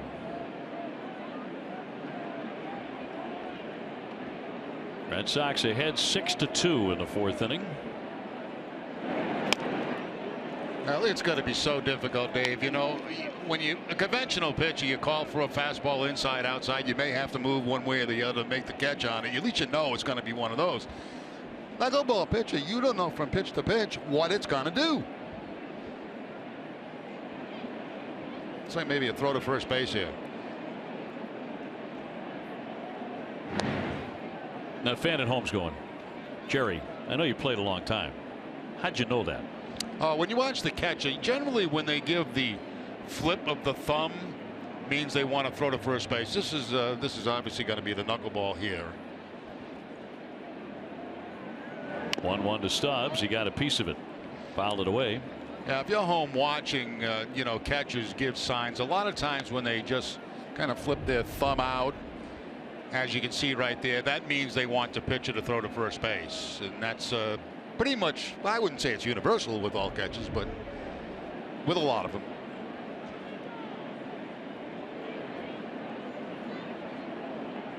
Ibar at first base, nobody out. And a 1-2 to Stubbs. That one ate him up. A swing and a miss. The runner's going down to second base and will advance, as Hannigan could not quite corral it, but it is a strikeout, and actually the second one in the inning for Wright. I'll tell you what, Hannigan really has his hands full tonight, because this thing is dancing all over the place. I mean, we've seen pitches dart away from right-handed hitters. We saw that pitch go inside to a right-handed hitter. You just have no clue. That's another pass ball, allowing the runner to get down to second base, but it's just going everywhere. The one out, here's Markakis, who has walked and scored and also grounded to third base. And for the fans at home, you see signs given with a man at second base, and they're always changing, sometimes inning to inning. It'll be a different set of signs. They give multiple signs so the runner at second can't pick them up. Swinging bunt. That's going to be a fair ball. Wright will have it. He'll go to first base. The runner holding at second. The Ibar never got away from second base. Well, Star Wars Night at Fenway Park returns on Monday, May 9th. Fans in attendance have the chance to see their favorite Star Wars characters. And with a purchase of a special ticket, you can receive a limited edition BB88 Red Sox baseball. For tickets and more information, visit redsox.com/Star Wars. You know, Dave, just to stay on that sign thing for just a little bit longer, is the reason they give multiple signs, because if you put one down, the runner at second base can pick that up and they can relay that to the hitter. So you try to move, you change things up, and the way you do it, sometimes it's the second sign they give, sometimes it's the third sign, sometimes it's the sign after two, sometimes they'll use a scoreboard count to tell you, whether it's going to be pitch number 3 if the count's 2-1. It's all kind of different ways to do it, and middle infielders have to be on par with that so they know what's coming. Ibar at second base, and that one off the mitt of Hannigan. That'll roll all the way to the backstop and advance the runner. So he's already been charged with 2 pass balls in the inning. Just an indication that it is moving wickedly. Yeah, it really is. And there's another example. He expected that ball to go down and away, but it didn't. It kind of stayed up a little bit on him. Third pass ball in this inning. Castro is 0 for 2.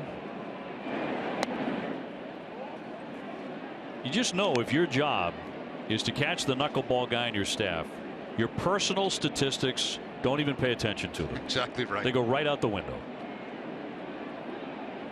because you're probably going to lead the league in pass balls, even if you're a terrific catcher, and Hannigan's an outstanding catcher.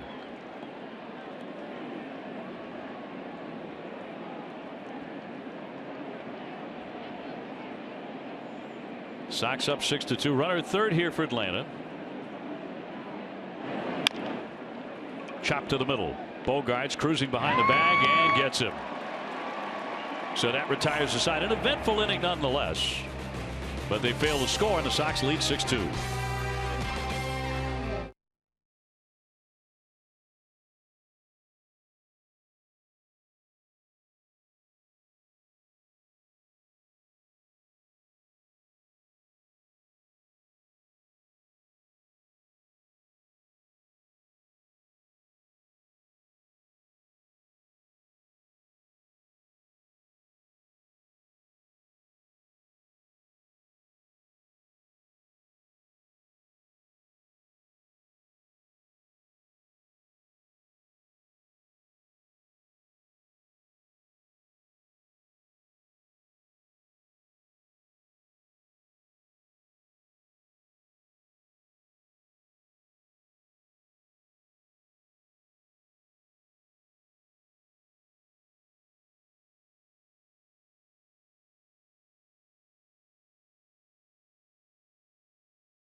Time now for the Geico Red Sox moment, honoring the 1986 Red Sox. In their 21st game of '86, the Red Sox would lose 4-1 to Oakland. Jose Canseco homered, and he drove in 2 runs for the A's. Last half of the 4th inning, Dustin Pedroia, who is the hitting star tonight, with a grand slam. He's 2 for 2. Red Sox ahead 6-2. So Petey, for the second time in a week, can start thinking about hitting for the cycle, Jerry, because he has the home run and the single. Last man to do it was Brock Holt, of course. Mookie Betts came close, and Pedroia came close the other day. Now, there's 2 areas in this ballpark when I think triple, and obviously the 420 is one of them. And going around the boards down the right field line. That's in there for strike 3. He's caught looking, so one man gone, but back to the home run in the second inning. Now 4 quick ones right here for Pedroia as he takes it to the opposite field on a fastball. And that ball's hooking, but does catch the foul pole. Hey, Clay Buchholz said Brock Holder onto something there. I don't know what you call that dance. I don't know either. We'll have to find out, though, won't we? Like to see more of it, though, as Xander Bogaerts gets in. Call it the grand slam. Xander scored a run in the first inning. Trying to pick up his first hit, however. He'll be followed by David Ortiz here in the 4th.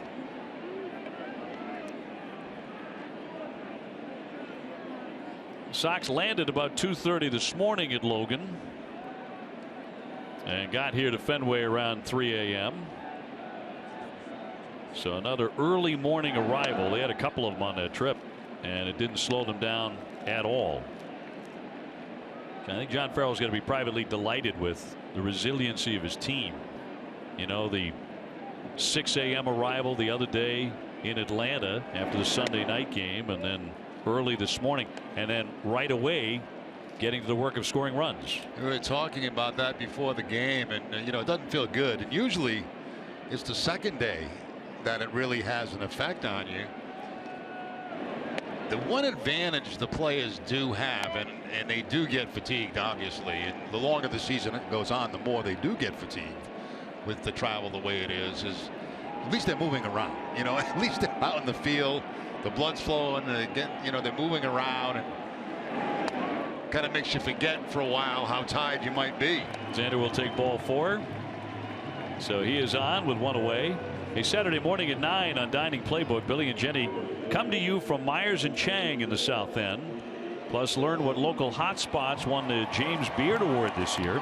Don't miss Dining Playbook Saturday morning at 9 on Nesson, driven by your New England Chevy dealers.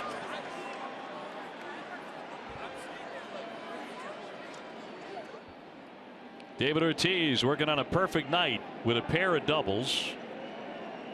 One down the right field line, one off the green monster. He has scored a run and driven in one. There's a high deep drive to center. Stubbs on a track, turning around, and that ball is off the wall. Xander rounding third. Here he comes again. The throw home won't get him. Another RBI for Big Papi, another wall ball. This has been certainly impressive by David Ortiz. 3 doubles in the ball game, 2 RBI, and that was almost a home run. I want to see this again very closely, because this ball may have been a home run. I'm not sure yet. Straightaway center field. Does it hit to the right of the line? Just at the top of the wall. Oh, yeah. Wow. What is that, 1.5 inches? Yeah. Goodness. Red Sox are taking a look at it on replay, and looks like John Farrell may want that looked at. Wow, was that close. Now, of course, he's got to ask to have it looked at. Yeah. This is up to the umpires. Now, there's no question it was to the right of the yellow line. The question was it on top of the wall? We'll see if they agree. They're going to go to Joe West, the crew chief, and it's up to him.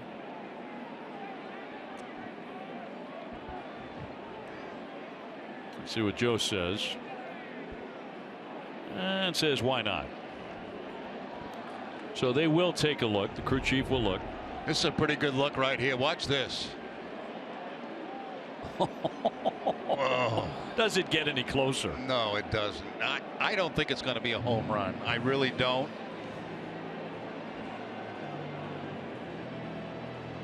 That's a great look. I mean, you can't get a better look than that. And I think that ball's, you can almost see the dent. You can. You can see the dent on the wall. Got one of those on the passenger side of my car. It looks just like that. David put another dent up there. I know what the crowd is saying. Let's see what they come up with here. And they're going to hold him at second base. So it'll be a double. His 3rd double of the ball game. He's had a terrific night nonetheless. 3 for 3. And now ties George Brett for the 16th most all-time extra base hits. All these guys we're talking about that he's tying and going past are in the Hall of Fame. You know where they are, right? Yeah, they're in Cooperstown. And scored a run to make it 7-2. Oh, so close. That's a great look. I mean, and that's exactly what the umpire saw too, and just missed. Hanley Ramirez 1 for 2 with a base hit. He has an RBI tonight. Red Sox leading 7-2 now.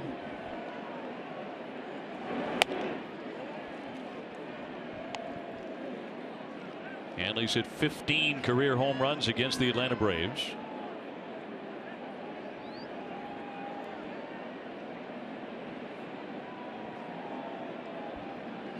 One man out, one man on, and a run in.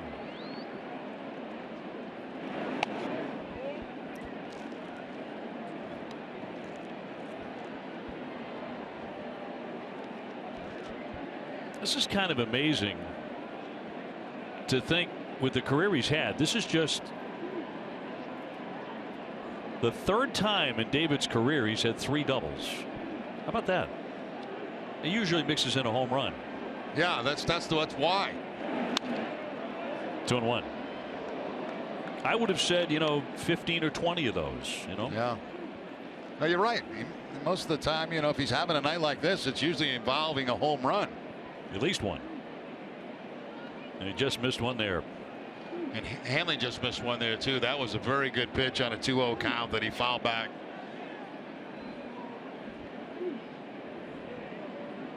Last half of the 4th inning. Sox are taking their time tonight, but they're delighted to do it given the score. Fouled back right up over our heads.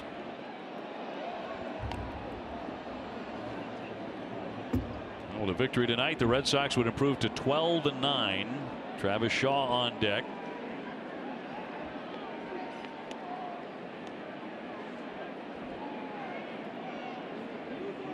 With another one coming against Atlanta tomorrow.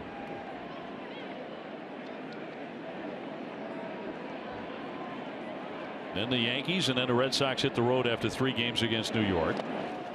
Swung on and missed. Down he goes. That'll be out number 2 as Hanley strikes out. It's hard to believe, but we're almost through the first month of the baseball season. Be sure to know when the Sox are playing.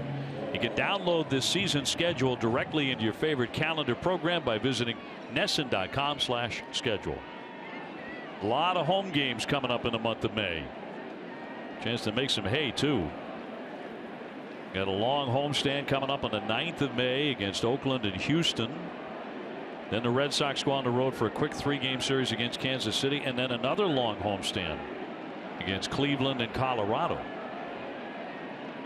Jerry promises the weather is going to warm up. Well, I'd say at some point this summer it will. There's no question about that. Actually, it's fairly comfortable tonight. Tonight it is, yeah. Yeah. So far. Not bad at all.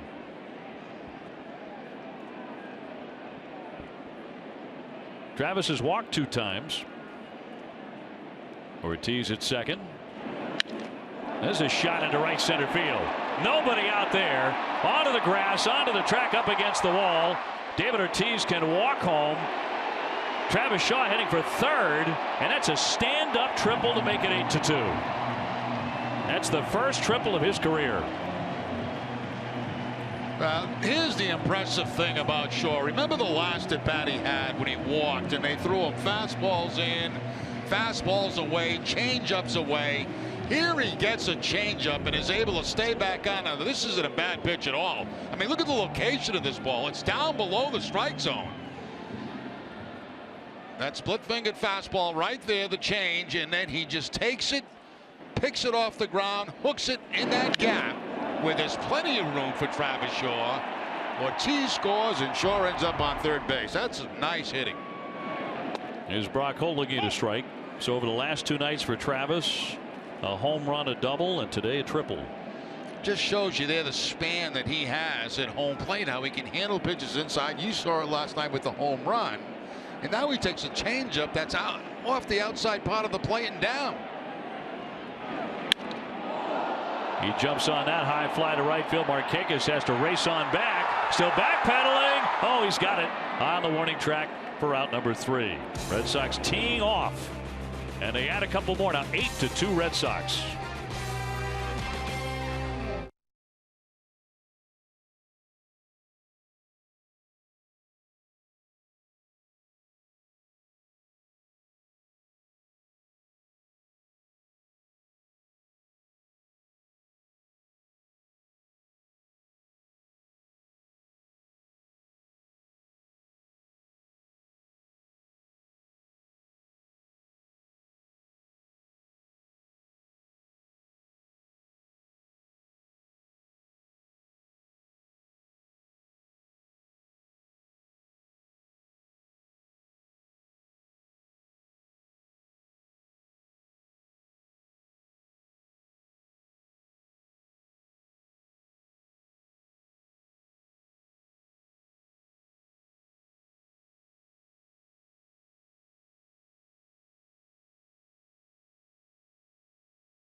Red Sox with plenty of offense so far tonight. An 8-2 lead as we go to the 5th inning. Jerry Remy and Dave O'Brien alongside here at Fenway as the Red Sox open up a 5-game homestand, and doing so in style and scoring for Stephen Wright. Well, this is what the Red Sox did on that last road trip. They put some points on the board, and they have certainly done that again tonight. And, you know, as you mentioned, Dave, earlier in the ball game, doing it early in games, and that makes such a difference. You know, when the other team has to play from behind early in the ball game, it relaxes the pitcher, relaxes everybody. Here's Adonis Garcia, who has struck out and taken ball 4.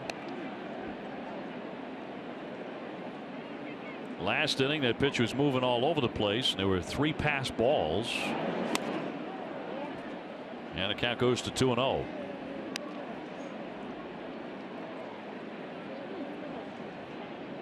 The Atlanta Braves have lost 7 in a row. High pop up into center.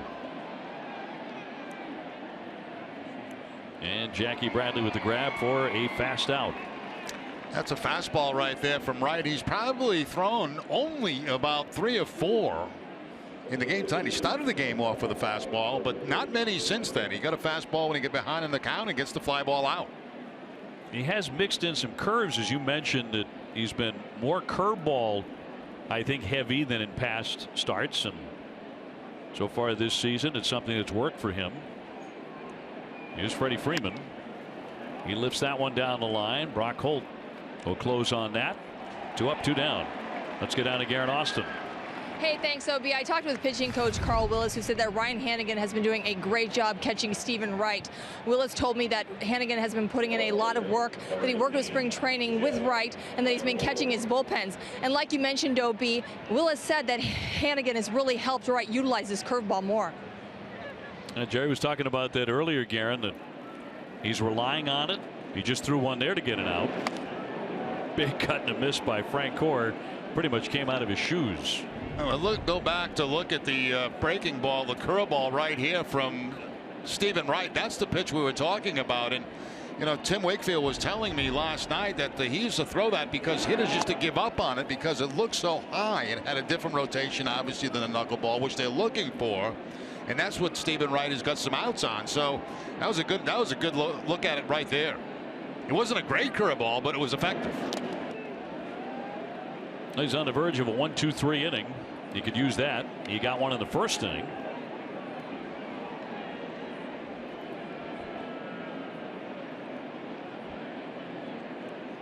Eight to 2 Boston in the fifth. Chopper foul.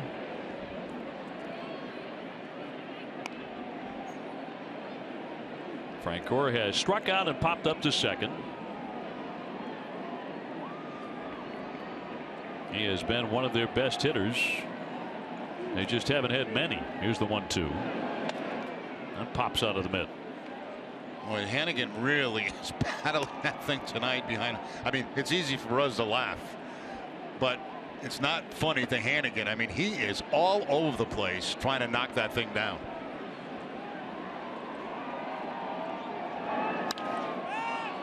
Popped up again, but this time Bogart's backing out. As it lined up, good inning for Wright. He gets him in order. 8-2 halfway through.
WB Mason Extra Innings Live right after the game. TC and Steve Lyons will break down tonight's game, and you'll hear from Stephen Wright and John Farrell. Whatever, whenever, wherever. Who but WB Mason? Bottom of the fifth, Red Sox with an 8-2 lead, trying to win their fourth consecutive game. Ryan Hannigan will lead things off, and then it'll be Jackie Bradley and Mookie Betts up against John Gant, who had to come into the game early as the Red Sox knocked the starter Bud Norris out after an inning and a third. And a big blow is a grand slam by Dustin Pedroia, third of Pedroia's career. Red Sox got 2 in the first, 4 in the second, 2 more in the fourth inning, and have kept on swinging.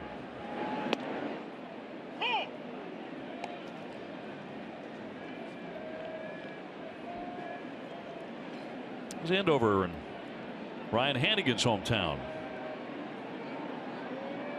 in support tonight, and that's outside.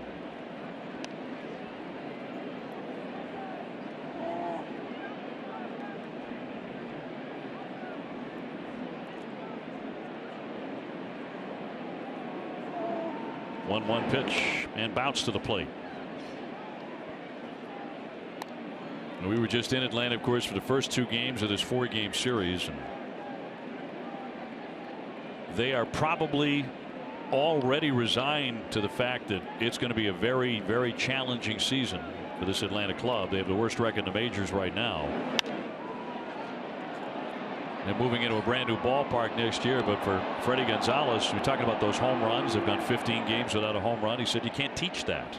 That's something you cannot teach. Look at that. How frustrating is that? 10.5 games back, 4-16, and we've just started. 10.5 out. Cut on and missed, and down goes Hannigan. One away, 5th inning. Pennant fever is going on right now at Jordan's Furniture. If the Sox and Yankees meet in the League Championship Series for the pennant, you could win free furniture and mattresses. It's pennant fever, and it's going on right now. Go Sox. Jackie Bradley has walked and scored and struck out. He's also made a terrific diving catch. You talk about offense lighting a fire under a team, or a pitcher striking outside in the first inning. Does an outstanding defensive play do that too right away? Sure, absolutely. Everybody's sitting in that dugout around the field when they see a guy make a play like this. I mean, they're all excited. That ball sliced. I mean, look at this. That ball slicing away from him. He got the perfect jump on it. Ground ball and a base hit. That was a worm killer off into left field. Jackie on base for the second time tonight. That's the way you defeat the shift right there too. But getting back to the defense, yes, defense certainly can lift the ball club. It certainly lifts the pitcher's spirits because he's got guys behind him that can catch the ball. You know that you have confidence if there's contact, it's got a chance to be caught. So everybody feels good about it. Right there, Jackie defeating the shift by going to the opposite field. Stephen Wright talking hitting. Maybe Jackie's swing right there. Continues to swing a pretty good bat. Here's Mookie Betts. He's gone 1 for 3 with a single. We talked about the catch at the time it happened and the fact that he seemed to be almost frozen there in midair. Had an artistic quality to it. You know what I loved also? He kept his cap on. His cap never came off his head. Yeah, that's a good point. That's a great shot. Yeah, it almost tried to come off, didn't it? Very stylish. Red Sox leading 8-2 here in the 5th inning.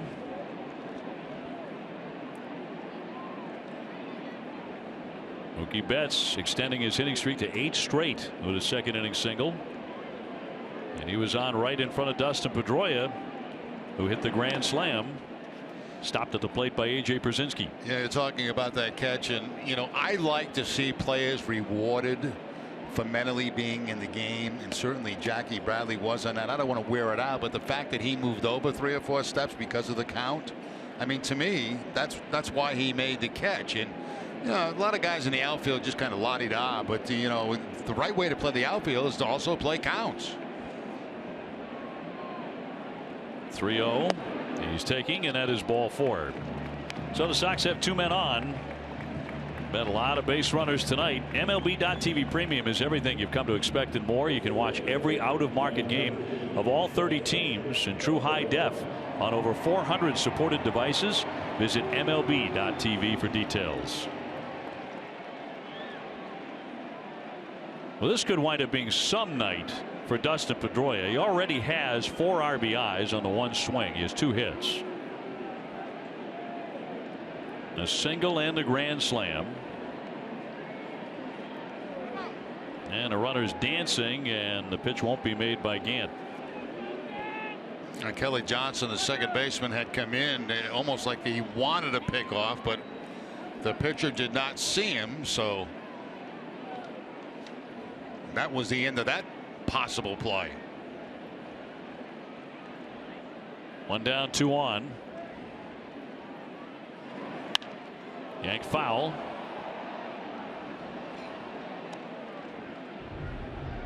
See Kelly Johnson come in now. He starts to break to the bag right there, and that's when the pitcher sees him. Jackie Bradley also taking a step back when he did break, so good heads up play by Bradley. And trying to prevent the double steal here with Bradley at first. Excuse me, at second, and Betts at first. The 0-1 pitch to Dustin. Ground ball to the right side. The throw into second. Out there onto first. And they turn to double play. So that's all for the Sox here in the 5th inning. Still 8-2 Boston.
Pitching line is brought to you by Ace Ticket. He has gone 5 innings, so he's qualified for the victory. And we'll keep on pitching here into the 6th. Red Sox with an 8-2 lead. He's about to take on Pierzynski, Johnson, and Ibar. That's 6, 7, and 8 for the Atlanta Braves. A.J. Pierzynski was, of course, with the Red Sox back in 2014 for a spell. Big night for him with his 2000th career hit. 2nd inning single. He's also been hit by a pitch.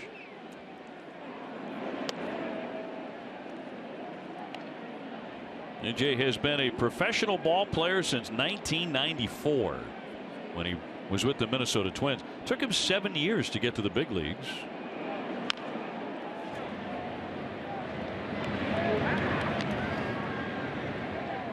He'll turn 40 years old in December.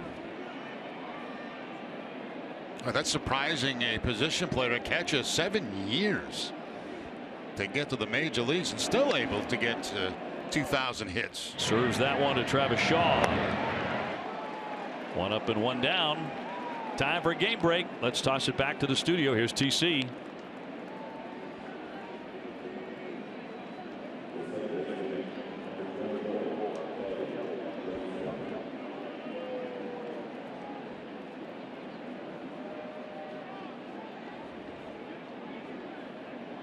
Well, they like that kid a lot, TC, for sure. He can run too. In there for a strike at Kelly Johnson, who was singled in a run and fly to left. Sox have out hit Atlanta 10-3. Things have quieted down for Stephen Wright over the last 3 innings. Had a long 3rd inning, but then a very quick 4th inning, 5th, and gets the first out here in the 6th.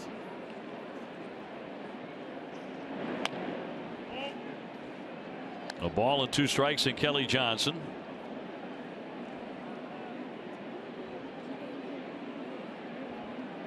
Red Sox need a little help from Tampa Bay tonight. So far not getting it. If they want to move into first place by half a game, they're going to need Tampa Bay to rally and knock off the Orioles, and the Red Sox will have to win here.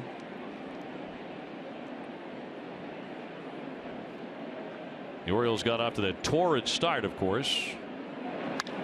There's a shot drilled into left center field. Brock Holt on the run to the track and makes the catch and up against the 10. They never gave up on that one. Yeah, defense. I mean, you know, We've talked all night about it, and Brock Holt, Mr. Utility, out in left field for the most part this season, going right up to the wall, making the catch and crashing into the wall. You know, he caught that ball without even looking it into his glove. He was looking at the wall thinking he was going to crash into it, and the ball ended up in the webbing of the glove. Then he gave the 2 sign like, yeah, I had it all the way there, no problem. That was an easy one. Ibar trickles that one foul. He has struck out twice. You know, most of the time you see infielders telling outfielders how many outs there are. Well, it's Brock Holt telling his infield there are 2 outs now. Right. It's a Red Sox team that's having a really good time playing the game right now, which is great to see. Winning does that, doesn't it, Jerry? Certainly does. It makes it a lot more fun every day to come to the ballpark. You know, they were like in quicksand before they went on this road trip. It just couldn't seem to bust through that 500 mark. And then you could kind of see it turn around on the road trip where, you know, they had that big win in Houston, and you know, they controlled the games down in Atlanta, and it's just kind of a fresh feeling. Like we finally got moving above that 500 mark.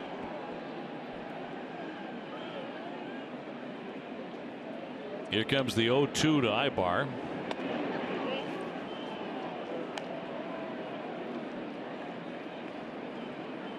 You want to be a dominating home team, and that's what the Red Sox have the chance to establish here during this run, but they have so many home games. A line drive caught. Shaw with a nice play, moving toward the line. Winds up a 1-2-3, 8-2. Sox in command.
Franchises are proud to give back to the communities in which they live and work, and thousands of kids have had the chance to catch a free Sox game thanks to Dunkin' Donuts. Tonight we welcome the YMCA of West Roxbury to historic Fenway Park. Dunkin' Donuts committed to the community. And they have enjoyed what they have watched tonight. The Red Sox in front 8-2 to the bottom of the 6th inning. Xander Bogaerts to lead it off. So it's the heart of the order against Gant. Xander has reached base a couple of times and scored 2 runs, hitting .284. Broken bat on the infield, and Johnson sets him down. Tonight, following Red Sox coverage on NESN Sports Today, we preview the Patriots' plan for the NFL Draft, plus hear from Celtics coach Brad Stevens. NESN Sports Today, presented by People's United Bank. See what know-how can do. Hunter Cervenka is loosening in their bullpen, the big left-hander. But David Ortiz is looking for his 4th extra base hit. He has doubled 3 times. He's driven in 2 runs. He has scored twice and narrowly missed a home run. And I mean, maybe by 1.5 inches in his last at bat.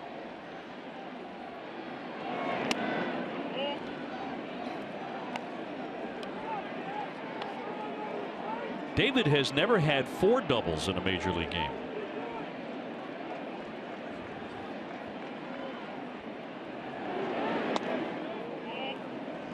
No fastball yet. 3 curveballs to David Ortiz in this at bat, and he's having a running conversation with A.J. Pierzynski, former teammates. Bat on the shoulder and a strike.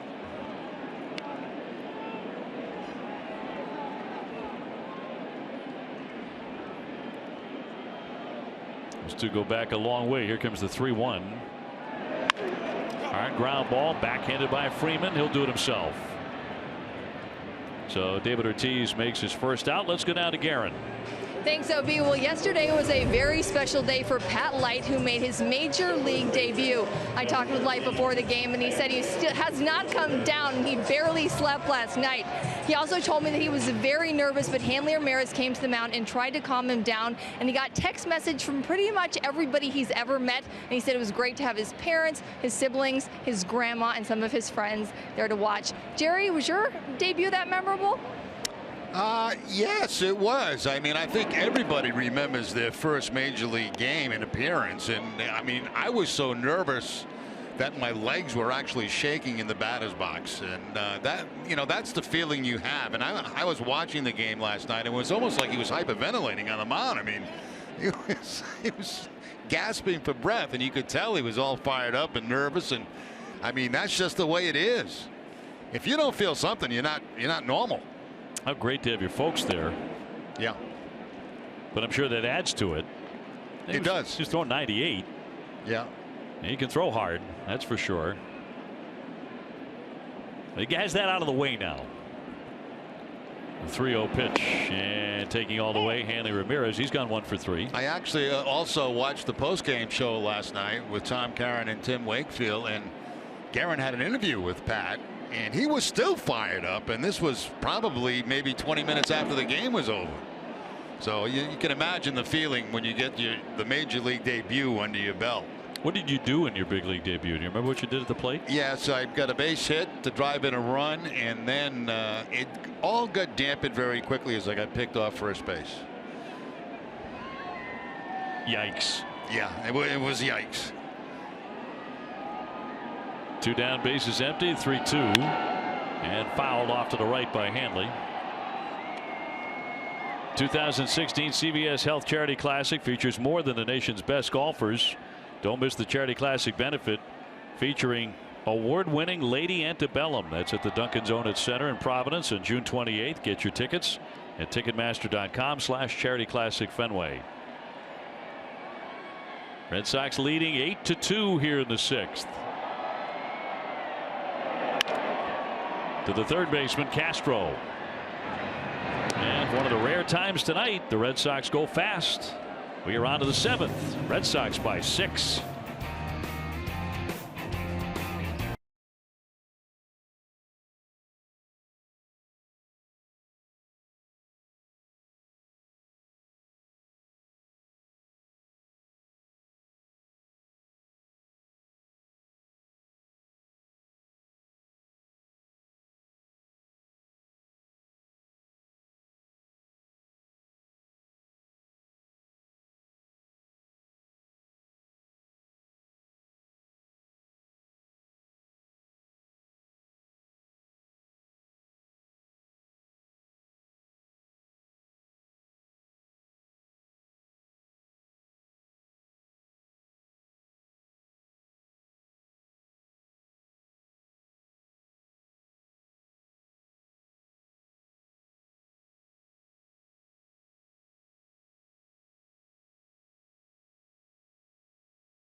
son or daughter who wants to learn more about baseball or the Red Sox, well, visit NessonClubhouse.com.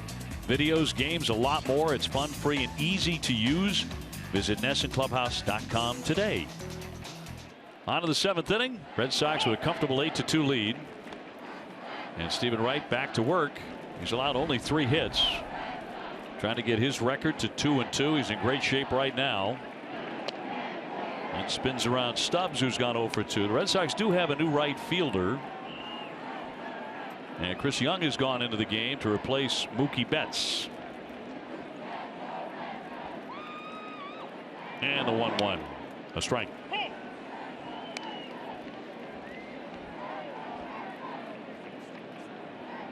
Stubbs hitting .250 with 1 home run. It'll be followed by Markakis and then Castro, the top of their order. And that just missed. This is the 4th straight start that Wright has pitched into the 7th inning for the Red Sox. So that's going deep into games. He's really been a rock. 3-2.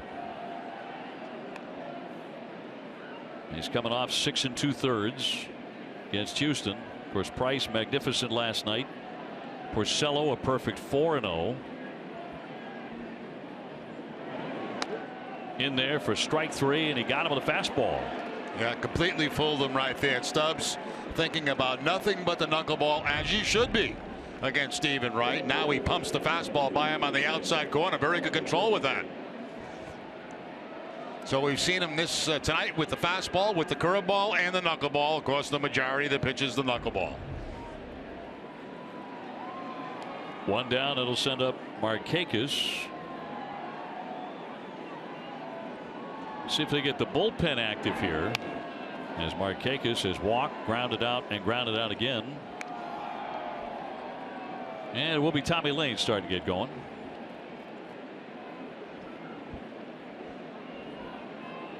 Stephen would love to get through 7 strong innings tonight. Shot out to left. Brock Holt to the track. Runs another one down. 2 away. Stay tuned for Red Sox Final, presented by Plain Ridge Park Casino. TC and Steve Lyons will preview Clay Buchholz's start tomorrow against Atlanta. And we'll have highlights from Jake Arrieta's first start since throwing a no-hitter. He has been unreal. You know, Dave, you were just talking about the post-game show, and Tom Caron, I have a secret to give out tonight.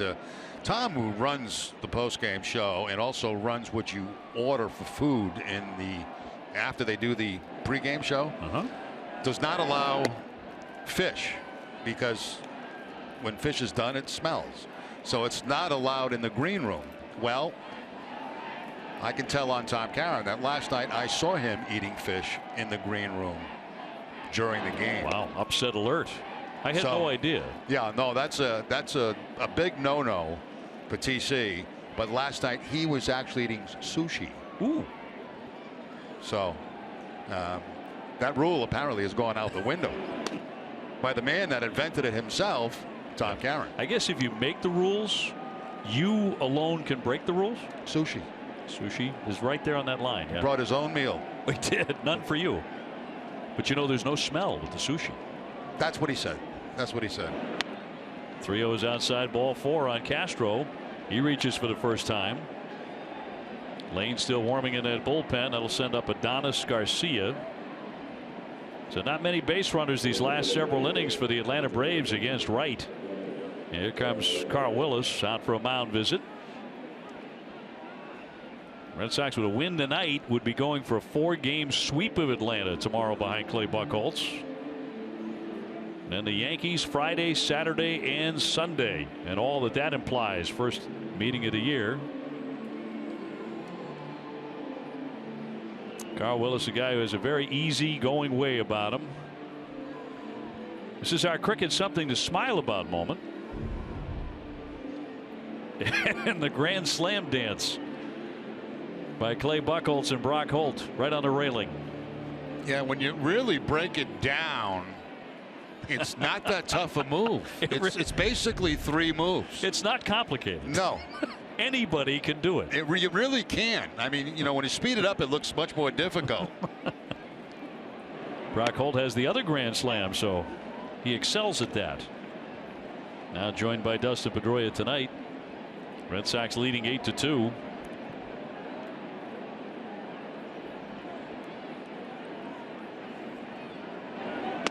The 0-1, that's a late cut. Another fastball. He's mixing in a few more heaters here in the 7th inning.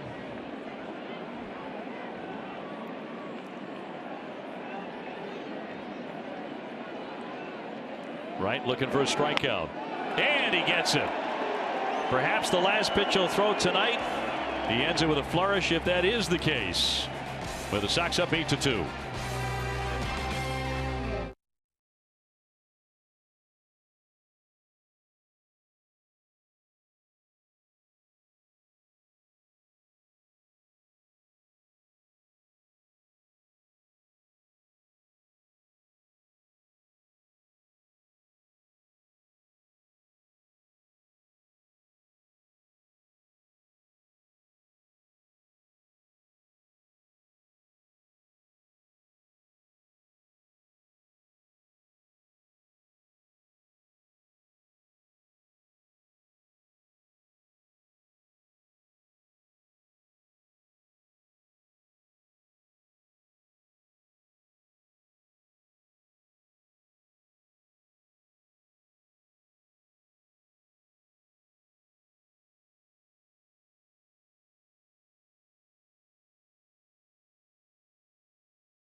Here's a poll question presented by People's United Bank.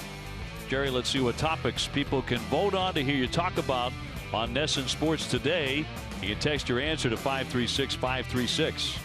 All good topics right there. All big parts of the game. Pedroia's grand slam, obviously. The Red Sox have thrown some leather around tonight, and another great job by Stephen Wright. Hunter Cervenka, the left-hander, out of the bullpen now for Atlanta. Travis Shaw has not recorded an out. As you look at Cervenka, he's out of Baytown, Texas, and he is yet another rookie pitcher for the Atlanta Braves. Shaw has walked twice and hit his first career triple to drive in a run in the 4th inning. Sox with 10 hits to just 3 for the Braves. Well, Dustin Pedroia's big night out in front now, 50%. Grand slam for Dustin.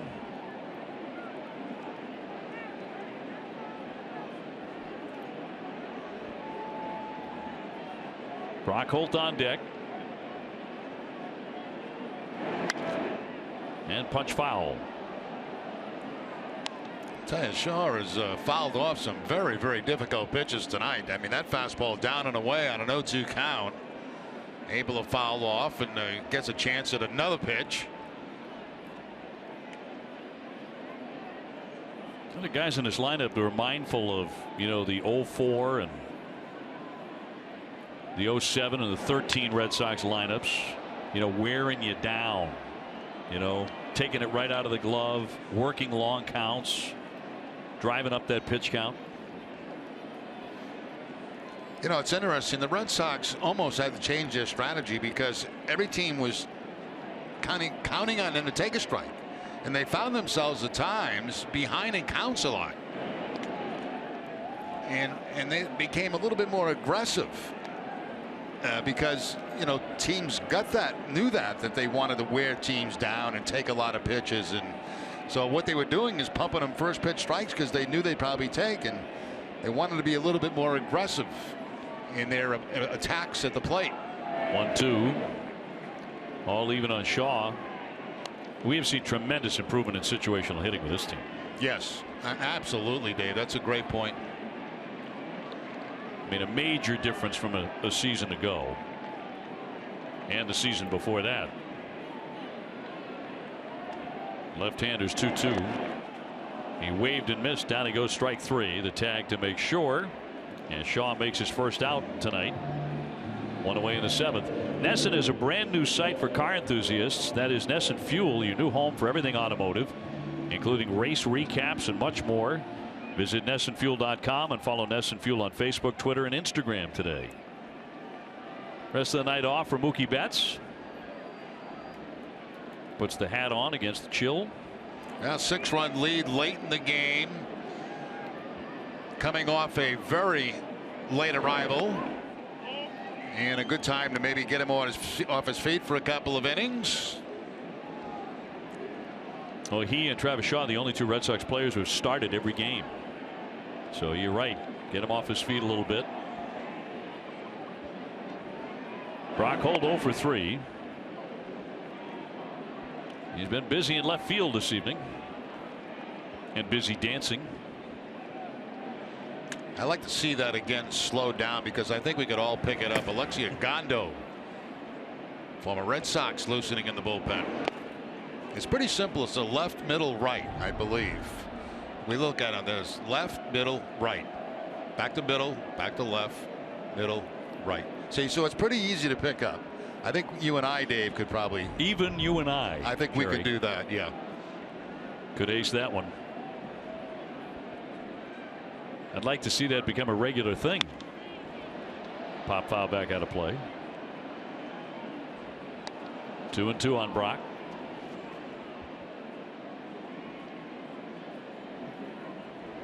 Ryan Hannigan would be next. Clay Buchholz hoping for some more of that offense in support of him tomorrow. He'll take 7 or 8 runs as he will go against Atlanta. They really have Francoeur very close to that left field line with 2 strikes on Brock Holt. Lefty against lefty. They are swinging over in that direction, and you can see where Francoeur, the left fielder, is playing. Not expecting Holt to be able to pull a ball against him. Slider away. Cervenka's 2-2. And it got him. Picked up by Brzezinski. He completes the strikeout. That's back-to-back Ks from the southpaw. Yeah, it's 2 good sliders he's thrown, both to Shaw. 2 left-handed, Shaw and Holt, with a couple of strikes on him, goes to that breaking ball, and it's very difficult, I think, for left-handers to pick up. Oh, I think it's already caught on, Dave. Left, middle, right. Left, middle, right. Now, if you speed that up, it looks much more confusing than what it actually is, I believe. That's why we have video now, where we can slow things down and try to pick up any little thing that we possibly can. Sure, the choreography is so important. Yeah. Ryan Hannigan 1 for 3 with a single. He has scored a run tonight. Red Sox ahead 8-2. Got going early again. Softly rolled to the shortstop by Barr. And the Sox go 1-2-3 for the second inning in a row. We're on to the 8th. 8-2 Boston.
is brought to you by Southwest Airlines. Transparency, low fares, nothing to hide. By the great folks at Sullivan Tire and Auto Service. And by the University of Massachusetts, here for a reason. Sox with a commanding lead, 8-2 as we go to the 8th inning. Jerry Remy, dancing Jerry. Dave O'Brien with you, and Garen Austin as well. And a change on the mound for the first time. Stephen Wright strong again. And he gives the baseball up for Tommy Lane. Left-hander out of the pen to take on the heart of their order. So the line on Wright, 7 innings, 3 hits, 2 runs. He struck out 8. Let's take a look at some of the highlights in the ball game tonight for the Red Sox. And obviously right out of the chute, Jackie Bradley Jr. making a tremendous defensive play out in center field. Dustin Pedroia with the grand slam right off the foul pole, the pesky pole. 4 quick RBIs for Pedroia. Stephen Wright, who really calmed down, I thought, as the game went on. And the ball that seemed to smooth out for him a little bit. Does that make sense? But it was really dancing early in the game, and it seemed to quiet down a little bit and became more effective as the game went on. So once again, Stephen Wright goes to the post and delivers. And the Red Sox scored a lot of runs for him tonight. Freddie Freeman will lead things off here in the 8th inning for Atlanta. He has doubled and scored. He has gone 1 for 3, and then Jeff Francoeur will follow. It's another game where the Atlanta Braves have failed to hit a home run. And if they go all night without hitting one, it'll be 16 consecutive games. Become a big story in baseball, all these homerless games in a row for Atlanta. Would also be their 8th consecutive defeat. I think one of the things that keeps jumping out with it, though, about the Sox starters is all the strikeouts. And Stephen Wright had 8 tonight, coming off 14 by Mr. Price. Yeah, the Red Sox #1 in the American League in strikeouts. 14th in ERA, because they get off to a poor start, obviously, but #1 in strikeouts. High deep drive right field. Is that going to end it? Indeed it will. That one sails over the bullpen and gone. Well, they had gone 15 games since last hitting a home run, and finally they're off the schneid. Freddie Freeman figures he would get it, his 2nd of the season. That makes it 8-3. A nice swing put on by Freeman there, and lefty against lefty. Very talented ball player, Freddie Freeman. So they went 15 games and 7 innings in between home runs. Yeah, they haven't had that feeling very much at all.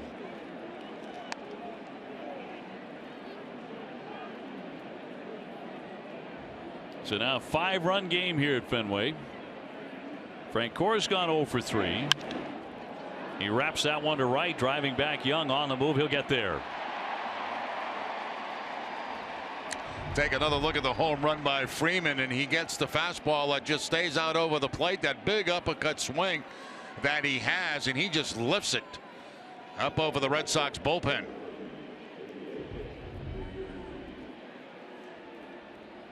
His 2nd home run of the season. First one that Tommy has allowed this year. One away for Brzezinski. AJ is singled for his 2000th career hit. He's also been hit by pitch and grounded out. We are in the 8th inning.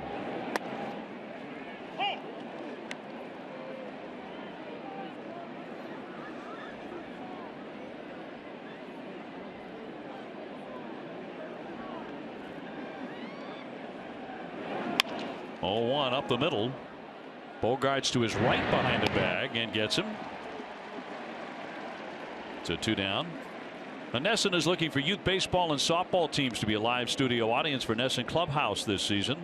Visit NESNClubhouse.com and click on studio audience to enter your son or daughter's team today. Now, that's kind of an unusual play for Bogarts. They were in the shift, and he has to go to his right, so he's still basically at second base. So that throw to first base was not that far for him. Usually if the shortstop's got to go his right, it's a long throw, but not when you're in the shift. Kelly Johnson here, and he'll take one high. See where Bogey's playing up the middle, and then that ball's going to take him just about over that second base bag, and from that point you look up and it's not a long throw at all. It's like turning over a double play. Johnson 1 for 3. When you were an infielder, there was not nearly as much shifting. Not at all. Just very few guys they put a shift on, and I hated it. If I had to go on that shortstop side of the bag for a right-handed pull hitter, I was like out of my element. I was afraid I couldn't reach first base. But very few guys to just shift on. Now it's so commonplace. Feels like every hitter. Cut on and missed. Who was like the #1 guy you shifted on? Let's see. When I was with the Angels, we tried it on Carlton Fisk. There was somebody too when I was with the Red Sox. I mean, you can count them on one hand. Yep. You know, the guys that you would shift on. Did it work well on Pudge? Well, what you were trying to do is, especially at Fenway, keep him from trying to pull the ball so he hit the ball out of the ballpark. Make him think about the other way, like, you know, maybe try to hit the ball the other way. Take a single instead of a home run. And for the most part, no, it didn't work. 1-2 waved and missed for strike 3. Side retired. They break their home run streak. Now 8-3 Boston.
Brought to you by Southwest Airlines. Transparency, low fares, nothing to hide. 8-3, Red Sox have the lead. They have led throughout here. They knocked the starter Norris out of the ball game after an inning and a third. Dustin Pedroia with his third career grand slam, his second home run of the season. David Ortiz with 3 doubles tonight, and Stephen Wright again a big part of the story. 7 outstanding innings, 3 hits. He struck out 8. He's in line for the victory. That is our game summary brought to you by Xfinity. Atlanta will turn to the bullpen here in the last half of the 8th inning and bring on Jason Grilli. Been around a long time. He broke in 2000 with the Marlins. He's played for the White Sox, the Tigers, Colorado, the Pirates, the Angels, and now Atlanta.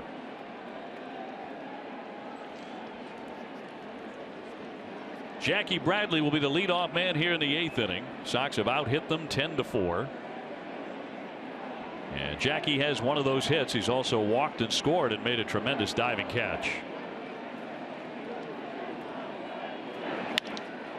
Wraps that one, trying to beat the ship, but Johnson there to snatch it for the out.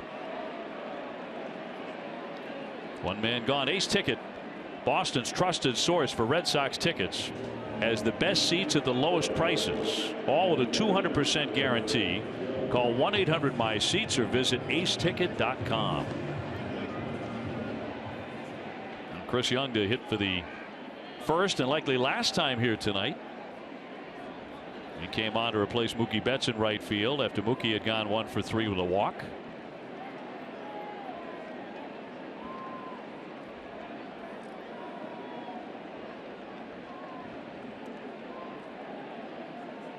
Dustin Pedroia, the on-deck hitter, with a 4 RBI game. Line shot. Frank Court backs up, and he has that for the second out. It's Matt Barnes getting going in the bullpen. That's 2 baseballs hit very hard by the Red Sox. Bradley in this inning, a line drive into the shift, and now Chris Young with a line drive out to left field.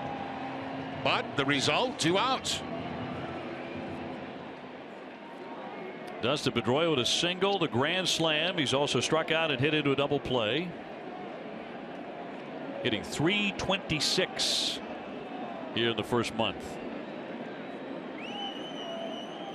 Also playing superb defense. I think he wants that Gold Glove back that Jose Altuve has. Altuve had a rocky defensive series head-to-head against the Red Sox. You know, it's interesting too when you play against a guy like Pedroia against Altuve. You know, you're trying to win a baseball game, but down deep, you're trying to beat that guy you're playing against. You know, at the same position. Oh, it has to come into your head, doesn't it? Absolutely, it does. You know, it's I want to outplay this guy tonight. I want to out-hit him. I want to outfield him. It's just natural. Altuve's a wonderful player. He won the Gold Glove last year. Of course, Dustin was nicked up with the hamstring injury, but completely healthy now and looking like it, putting up the kind of numbers you're used to seeing from him. And a major reason Red Sox offense has been leading the American League in runs per game and getting 8 more tonight.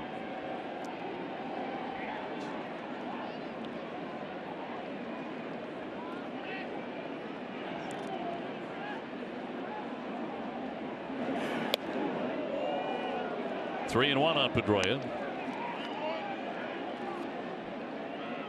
Xander Bogaerts hoping to hit in the inning. Red Sox with 2 in the first inning, 4 in the second inning to get rolling.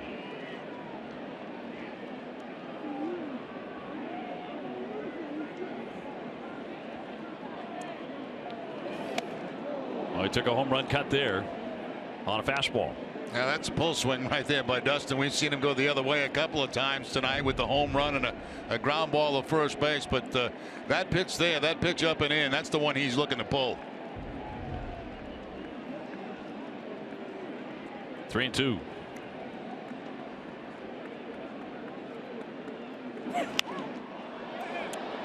Pop up into foul ground. Brzezinski and Castro there, and neither one of them make the play.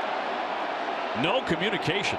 No, you know, and for me, in that position, Castro, the third baseman, has to take charge. I mean, because it's not an easy play for the catcher going in that direction, and it's a much easier play for the third baseman coming in, but he just stops. And Brzezinski looks at him, and in my opinion, I think it's the third baseman that's going to have that ball. And I think Brzezinski feels the same way.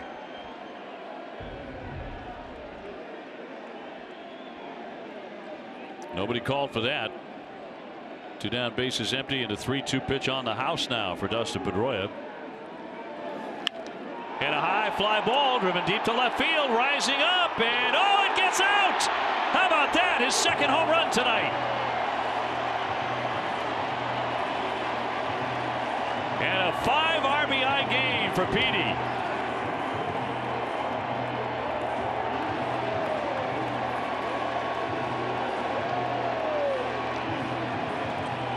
Well, they gave him another chance, Jerry. They certainly did. Sometimes you get an extra chance in this game. Let's take a look at the foul ball that should have been handled by the third baseman. It was let drop.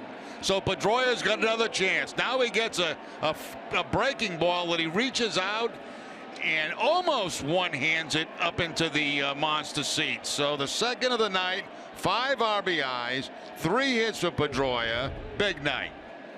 It ties his career high for RBIs in a game with 5. So 1 down to right field line. This one into the monster seats. 3 2-home run games last season, his first of this year. And he has had a 3 home run game, which was in Colorado. Now Xander has a hitting streak on the line. He'd love to run it to 7 in a row. Does not have a hit tonight. Sox ahead now 9-3.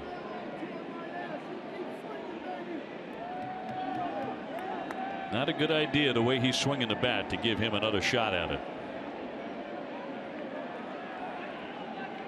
And he made them pay. Here comes the 2-0. A strike. Now you could make that case right now, Dave, for a lot of guys in this Red Sox lineup. You give them an extra chance, they're going to hurt you. A 7th multi-homer game for Dustin. A pop-up that was not caught. Atlanta will be thinking about. Here's the 2-1. Now a good count for Xander. Tomorrow at 6. Don't miss Red Sox first pitch, presented by Joseph Abood. Available at Men's Warehouse. TC and Steve Lyons take a look at the great outfield arms on both the Braves and the Red Sox. David Ortiz would love to swing in this inning. He has 3 doubles. And he will, and that is down and away, ball 4. So Xander aboard again, and here comes Big Papi. Let's watch Ortiz and Pazinski. They had kind of a running relationship last time, as all Ortiz was seeing was breaking balls, and he was kind of kidding back and forth with Pazinski. So far, nothing said. I don't think AJ is any longer in a laughing mood.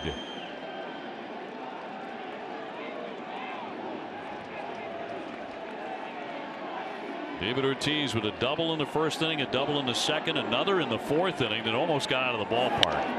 And a high fly ball kind of golfed into left. Francoeur will make that play, and that retires the side. Great night for Dustin Pedroia. A 2-homer game, 5 RBIs. Sox by 6.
Brought to you by Jeep, the most awarded SUV lineup ever. We take a look at tomorrow's pitching matchup. Clay Buchholz, 0-2 with a .633 earned run average, went 5 2/3, really had one bad inning against Houston. And taking on Chacin tomorrow. So Clay should be pitching for a 4th straight win over Atlanta and a 5th consecutive win for the Red Sox. That's what should be on the line. Red Sox with a 9-3 lead as we go to the 9th inning. And a right-hander, Matt Barnes, will take over and deals a strike on Ibar. 9th appearance for Matt, a .261 ERA. A lot of strikeouts there. He is not the only change. Late cut and a miss by Ibar. Josh Rutledge now in the game at second base to replace Dustin Pedroia, who hit 2 home runs. 5 RBI night for Dustin. And the Red Sox rolling again.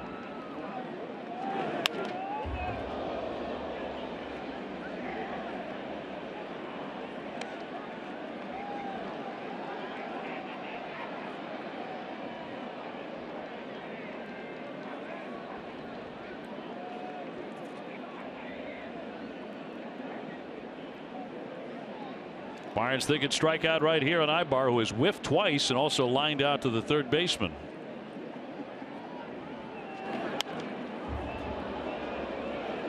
Still 0-2. Hey, tomorrow at 6:30, don't miss Red Sox Game Day Live presented by DCU. TC and Steve Lyons preview Clay Buchholz's start. DCU is Digital Federal Credit Union. What can DCU save you? Red Sox got outstanding starting pitching for the second consecutive game. Stephen Wright, 7 innings, 3 hits, 2 runs, 8 strikeouts. On the heels of 14 strikeouts by David Price. Yeah, this is a bit of a stretch now, Dave, where, you know, everything's kind of falling into place. The pitching, the hitting, the defense, running the bases. It's all kind of clicking for the Red Sox right now, which is a very nice feeling. Rick Porcello there in the foreground. He's 4-0. Waved at and missed on a pitch down into the dirt. Another strikeout for Ibar as Barnes gets his first man, 1 away in the 9th.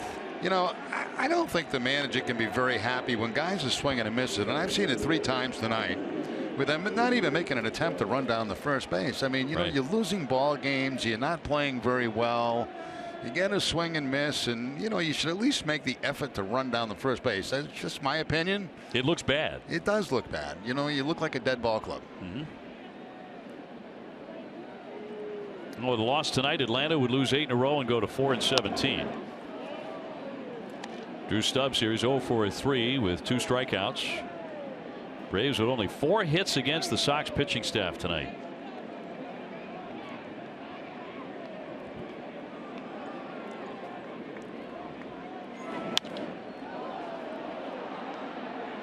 Be sure to subscribe to NESN's YouTube page to stay up to date on the latest sports news and exclusive interviews. Visit youtube.com/NESN right now. Will the Grand Slam dance be on YouTube, do you think? Could be. And your breakdown of it? Well, I don't know about my breakdown, but the dance could be. The text that I have received tonight after I said, well, I think you and I could both master that, have been vicious toward me. like O'Brien, there's no way you can ace it. Jerry could ace it. But not you, not in a million years. I thought it was even simple enough for me, but apparently not. Line shot up the middle. That one almost got Barnes off into center field. He had to dance. So a base hit for Drew Stubbs.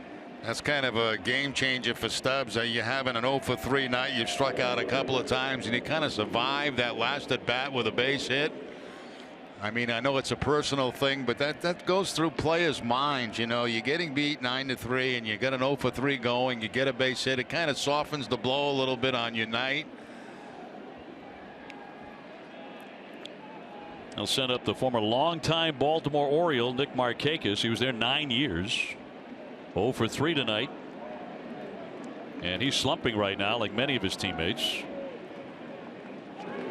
Red Sox have had a lot to do with that, with their pitching, shutting down this Atlanta team, and certainly looked like the Sox will be going for a 4-game sweep of the Braves tomorrow night. 9 runs on 11 hits for Boston, 3 runs, just 5 hits for Atlanta.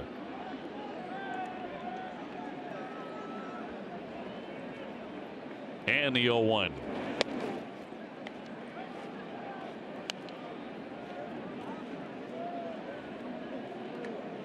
Well, you tip your cap to that guy right there, Dustin Pedroia, for the big offensive night he had tonight. Also tip your cap to Ryan Hannigan behind the plate for handling that knuckleball, which was very tough to handle in the first few innings.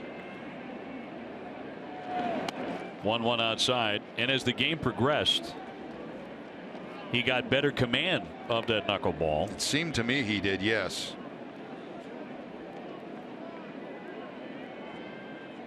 But Hannigan with another great night behind the plate. I mean, he had passed balls, but that's just an indicator of how much that pitch was moving by Stephen Wright, who's in line for the win and continues to pitch great. Here comes the 2-1. Fly toward the corner. Holt on his horse. He leaps up and can't get it. It caroms back onto the warning track. They're going to wave the runner in. Here comes Stubbs around third, and the throw is offline. That'll make it 9-4. Into second base, Markakis with a double. That ball slicing right down the left field line. You see where Holt is, and watch the ball tail away from him as he goes into the jump just over the glove. And by that time, you're going to get a run home. And Markakis ends up at second base with a double. So a couple of hits here in the ninth inning off Matt Barnes.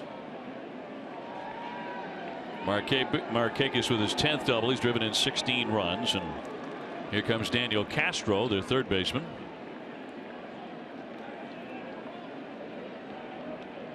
He's gone 0 for 3 with a walk tonight. One down, ninth inning. He got jammed. A bounding ball to Shaw, runner holding his second. And there are two down. The Sox 1 out away from the victory. Look about Hannigan. We talked about him and what a difficult night it was, especially early in the ball game when that thing was dancing all over the place. And look at Hannigan. I mean, he's fighting it all the way. And then things seemed to quiet down a little bit for him toward the end, the second part of the ball game. But I mean, that is a vicious battle you got to put on behind the plate to try to corral that knuckleball. Yeah, you're fighting it all night. Here's Garcia, 0 for 3 with a walk.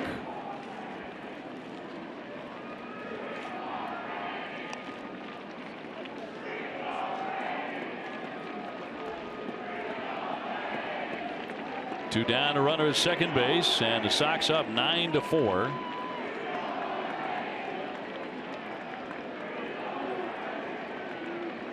Barnes looking to end it, and right down the heart. 98 on the radar gun. So one more out, a Red Sox win for the 4th consecutive time, and would go to 3 games over 500. Baltimore did win. They beat Tampa Bay 3-1. So they will remain in first place by half a game, presuming the Red Sox win.